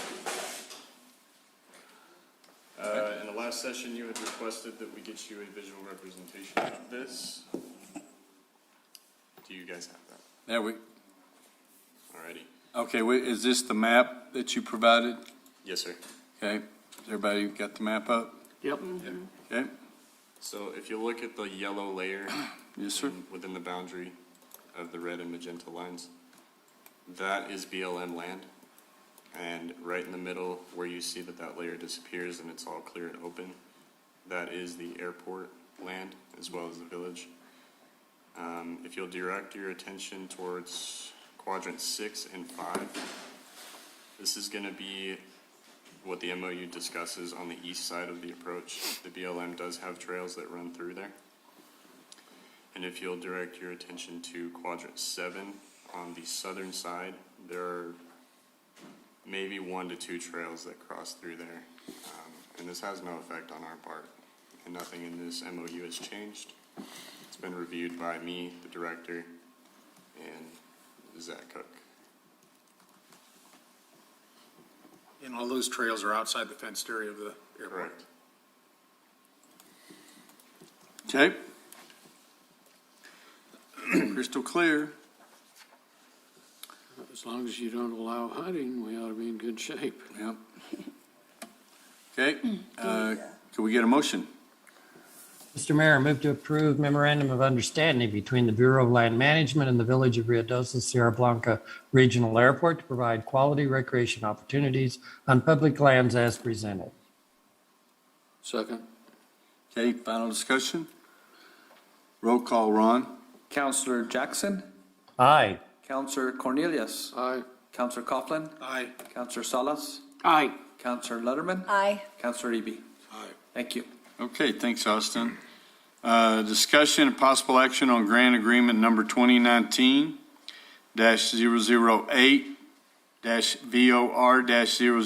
2019-008-VOR-002-A1 between the Village of Ruidoso and the New Mexico Department of Homeland Security and Emergency Management for the severe winter storm disaster declaration Yes, sir, Mr. Joe Kasabowski. Mr. Mayor and Council, this is a long time coming. This is from the snowstorm in 2018, 2019, that December, January storm. We're finally getting down to the nitty gritty of this. So this is the actual grant agreement, which brings the total that the village will receive to $69,302.93 will be what we will be awarded through this grant as part of the reimbursement for the cleanup that we had during that storm. This was Goliath. That's right. So, I mean, just for our edification, what happened it's coming around? Did it get lost on somebody's desk or something? There's been some, yes, sir, there's been some employee turnover in New Mexico DHSCM where it's been lost in translation and transactions, different ones. Finance director had left. They got a new finance director. Cabinet secretaries have left, so things have been pushed aside. So that is some of the issues, is just the employment and staffing of DHS. What's our estimated refund going to be? Our estimated refund will be $69,302. The total project cost was $92,403.90, which our share was 25%. So 23. Out of that $92,403, we will not get back $23,100.97. So we'll receive $69,302.93. Okay. I'm just waiting for somebody to ask the question. Mm-hmm. Which question?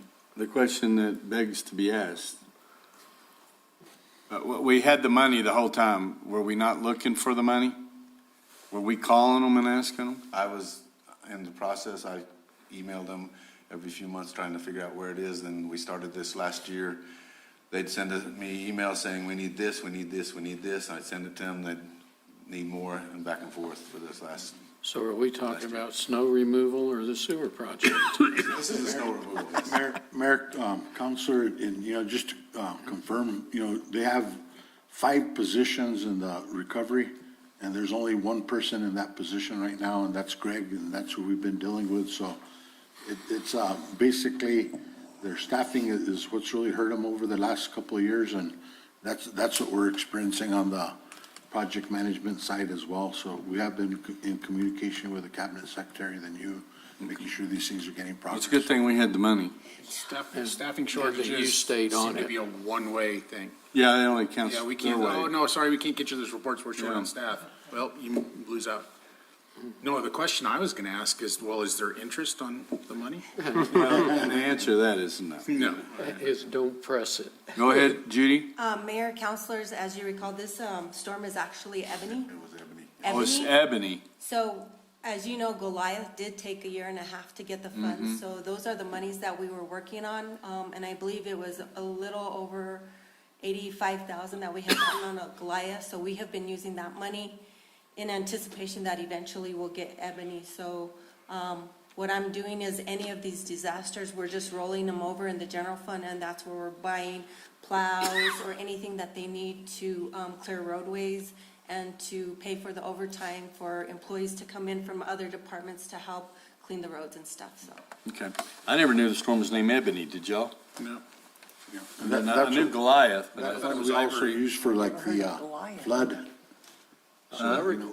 Yeah, I remember when we didn't have to name every storm we had. yeah, it was called business as usual. Yeah, it's called snow. It was called winter. That This same is named fund. because one thing, it was a statewide disaster because Los Alamos got hit all other parts of the state as well, just like the Goliath storm, so they did name it Ebony.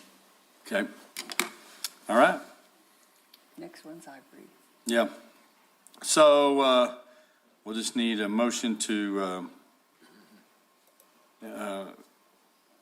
move to, on number 8, move to approve, please.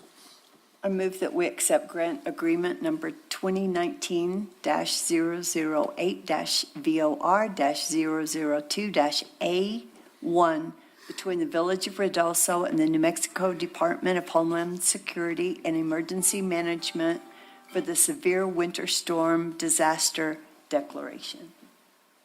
Second? Okay. Roll call, Ron. Counselor Letterman, Aye.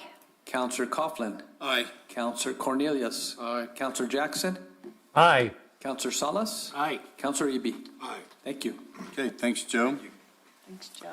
Item number 9 is discussion of possible action on addition of a safety officer position for the Village of Ruidoso. And this is Cheryl's turn. Good afternoon, Mayor and Council. So this would be to discuss the addition of a safety officer that you all know we Want and need. want and need. This individual will ensure that we're in compliance with OSHA standards and safety regulations, develop a safety and health program, conduct site visits, and monitor safety training for our staff. We also wrote in some risk management components to the job description to include looking at financial processes, loss control, inventory and asset management. This is, let's see, it's a pay band 80. So entry level would be just under 45,000. It's not a budgeted position. However, we had a $300,000 reduction to our insurance costs, and that money would cover this salary. And I will stand for any questions.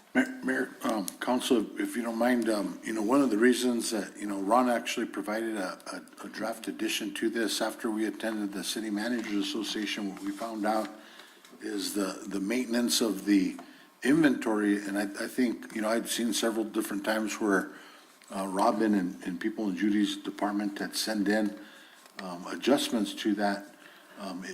They weren't making those adjustments on our inventory list at the state. So even though there was coverage, sometimes the items that we're purchasing weren't appearing on those schedules. So this individual will be helping us manage those schedules as we move forward. Well, I think that's important. Sometimes we buy stuff and it just gets misplaced or set aside or whatever, and we don't know. And then all of a sudden, we need another whatever. Well, we've already got them somewhere. We're making sure that it's covered by the insurance. Yeah. Like I know where a couple of AEDs are sitting in a closet right now. What's an AED? Automatic external Defibrillator. Yeah. So was this 316,000, that was the, Over at the Horton or where? Wow. There's one out in the gym and two in the janitor closets up on a shelf. Cheryl, this 316,000, that was the insurance adjustment for this year? What I said is I don't have. Yeah. Okay, so it's just 1 year. Just 1 year. Great. Yeah, it was a big reduction by the fund. Put you on the list with Justin. But it's obvious that we need it. There's only so many times Tim and Ron and the rest of us can drive around and just worry about it. And Adam's only one guy, and the rest of them are all, doing their thing. And so we just need to make sure that we're doing everything we can. The rest of them are all in a 5-foot hole. This person will have a love-hate relationship. Some people will love them, some people will hate them. So, but it's absolutely necessary for. Well, we'll just get everybody a T-shirt that says "No hate." Will that fix everything? It wasn't me, it was the mayor. Village of Ruidoso. No, we don't want hate. Okay, so we need a motion. Motion, Mayor. Jackson, move to approve addition of the safety officer position to the Village of Ruidoso. We already did. All right, we need a second. Second. Hey, any further discussion? Are you still in Albuquerque? No, I'm actually home. Oh, you are? Well, yeah, but I didn't want to waste any time getting over there and interrupt, so. Okay, there you go. That's It's awesome. too far to walk. Yeah. That's right. My car wouldn't start. All right, roll call, Ron. Counselor Jackson. Aye. Counselor Eby. Aye. Counselor Letterman. Aye. Counselor Cornelius. Aye. Counselor Coughlin. Aye. Counselor Salas. Aye. All right, item number 10. Thank you for getting the coffee maker back there. Yeah. Item number 10 is discussion and possible action on non-award of IFB number 2022-002B for Paradise Canyon lateral replacements and approval to rebid project. So did everyone get a look at the handout that was provided? Mayor, I just wanted to make a disclaimer on that compliment by the counselor. Yvonne's actually the one that did it, and she's listening in, so. Okay. On the coffee pot, coffee machine? I just said, thanks for the coffee machine. So if you have your handout, you see in big right red letters, it says staff recommendation. Okay, and so we have here the beloved Karen Gutierrez. Is Myrna back in right here anywhere? We always like to try to break her in on talking in public, so. Yes, Mayor, but, yeah, Myrna is with the finance, but she's doing other duties. right Okay, She's working. now. Yes. So, the information that you have in front of you as far as the, discussion, possible action of the non-award, I'm not even sure what I need to say, but. Mayor, if I may, after further review by legal counsel, there was a section of the procurement code for us to be able to execute and show good faith. Our recommendation is, on this action, is to not approve the non-award and then to make an award of the agreement to the most responsive person that submitted. And in a subsequent action, if he doesn't enter into the contract, then we would go back out for bid and call on his bid bond. So there's a section of the procurement code that actually requires us to. okay, so it's different than this one. So, Tim, is the most responsive one the high bidder or the one that withdrew? Low bidder. Low bidder. The high bid was over 10%, so it's considered non-responsive. But the one that withdrew his bid's the one you'll negotiate? So what he's saying is we're gonna give him a chance to rebid it, and if he doesn't want to do that, then we take No, he his. doesn't rebid it. We're gonna go ahead and award it to the lowest responsive bidder. Uh-huh, And then, if he doesn't enter into a contract with us, he has indicated that he's not, that he's gonna withdraw his bid. If he refuses to, that puts us in a position in accordance with the procurement code to call his bid bond. okay, so That was a 30,000. $39,000, I think, 37. So we accept it, we ignore this handout. No, we're We have gonna, to- You reject, Yeah. you reject the actual motion that is on the agenda. Uh-huh. And then my recommendation is Okay, a motion to award the RFP, the bid. okay, so we got it clear as mud, go ahead. I'll make the motion.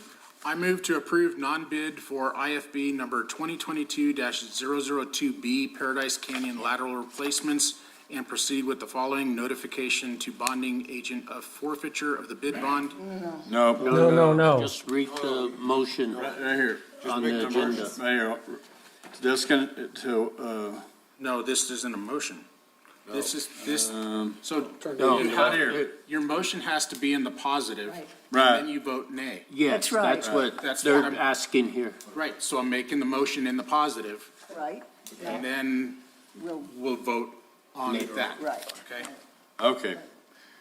Carry on. Second. Okay, you got it? Did you finish the motion? Yes, and that needs to die. The rest of the motion was notification to bonding agency of forfeiture of the bid bond and a procurement to rebid. Second. Second. Okay, roll call, please, Ron. Counselor Coughlin, No. Counselor Lutterman, No. Counselor Eby. No. Counselor Salas, No. Counselor Cornelius, No. Counselor Jackson. No. Thank you.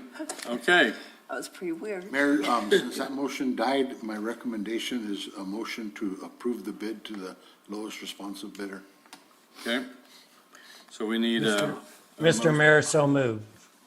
Okay, we have a motion to approve So seconded. Do we have to have the IFB? Paradise Canyon lateral replacements to the low bidder.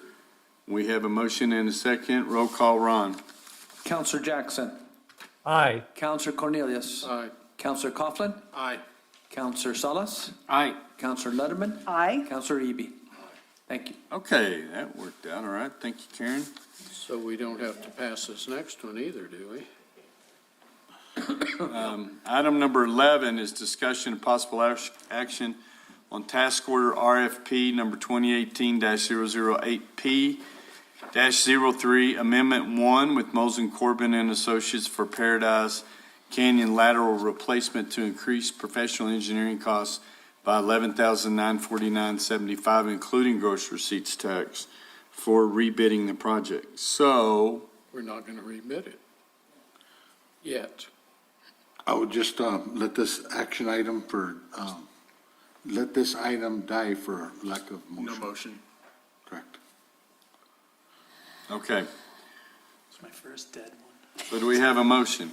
All right, Mrs. Jackson, so are we going to make a motion and let it die for want of a second? Is that what we're up to?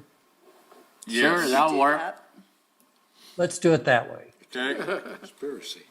I move to, well, not necessarily, that was a point of personal information. Anyway, I move to approve task order RFP 2018-008, P as in Paul 03, Amendment 1, with Moles and Corbin Associates for Paradise Canyon lateral replacement to increase professional engineering costs by $11,949.75, including gross receipts tax for rebidding the project.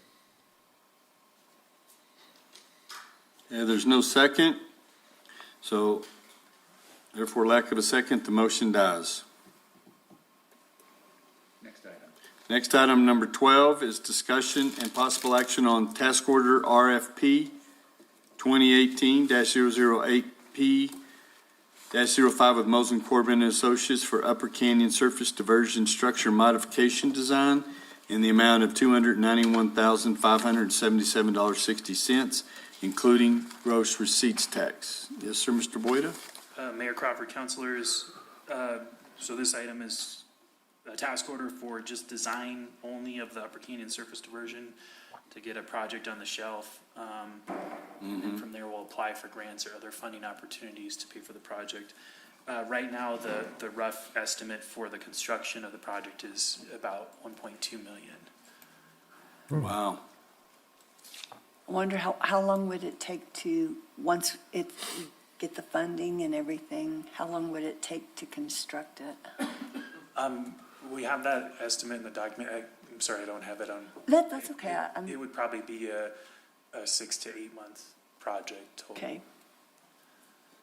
With a project like that, you're going to have to build a, bypass for the river to go on one side, build half the structure, and then move it to the other. Right.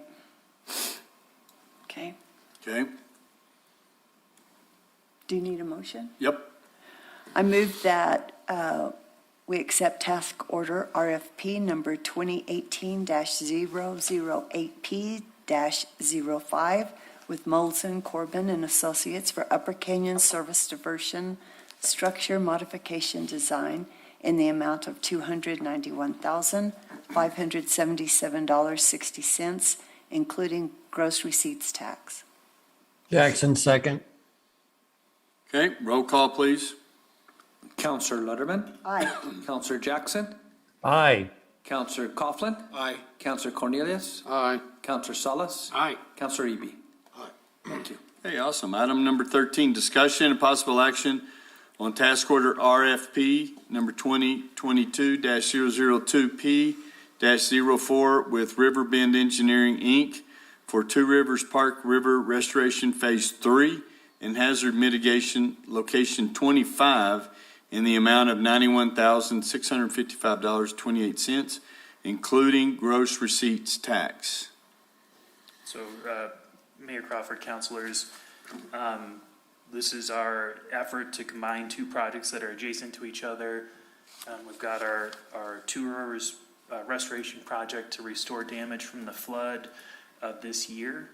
And then to take the hazard mitigation location 25 from the Hurricane Dolly project and incorporate it into here and apply under the BRIC, the Building Resilient Infrastructure and Communities Fund. And I was just reading on my phone in here in the council meeting, and they did just deposit another $1 billion into the BRIC fund this last week, so there should be hopefully some funds available when we put in for that.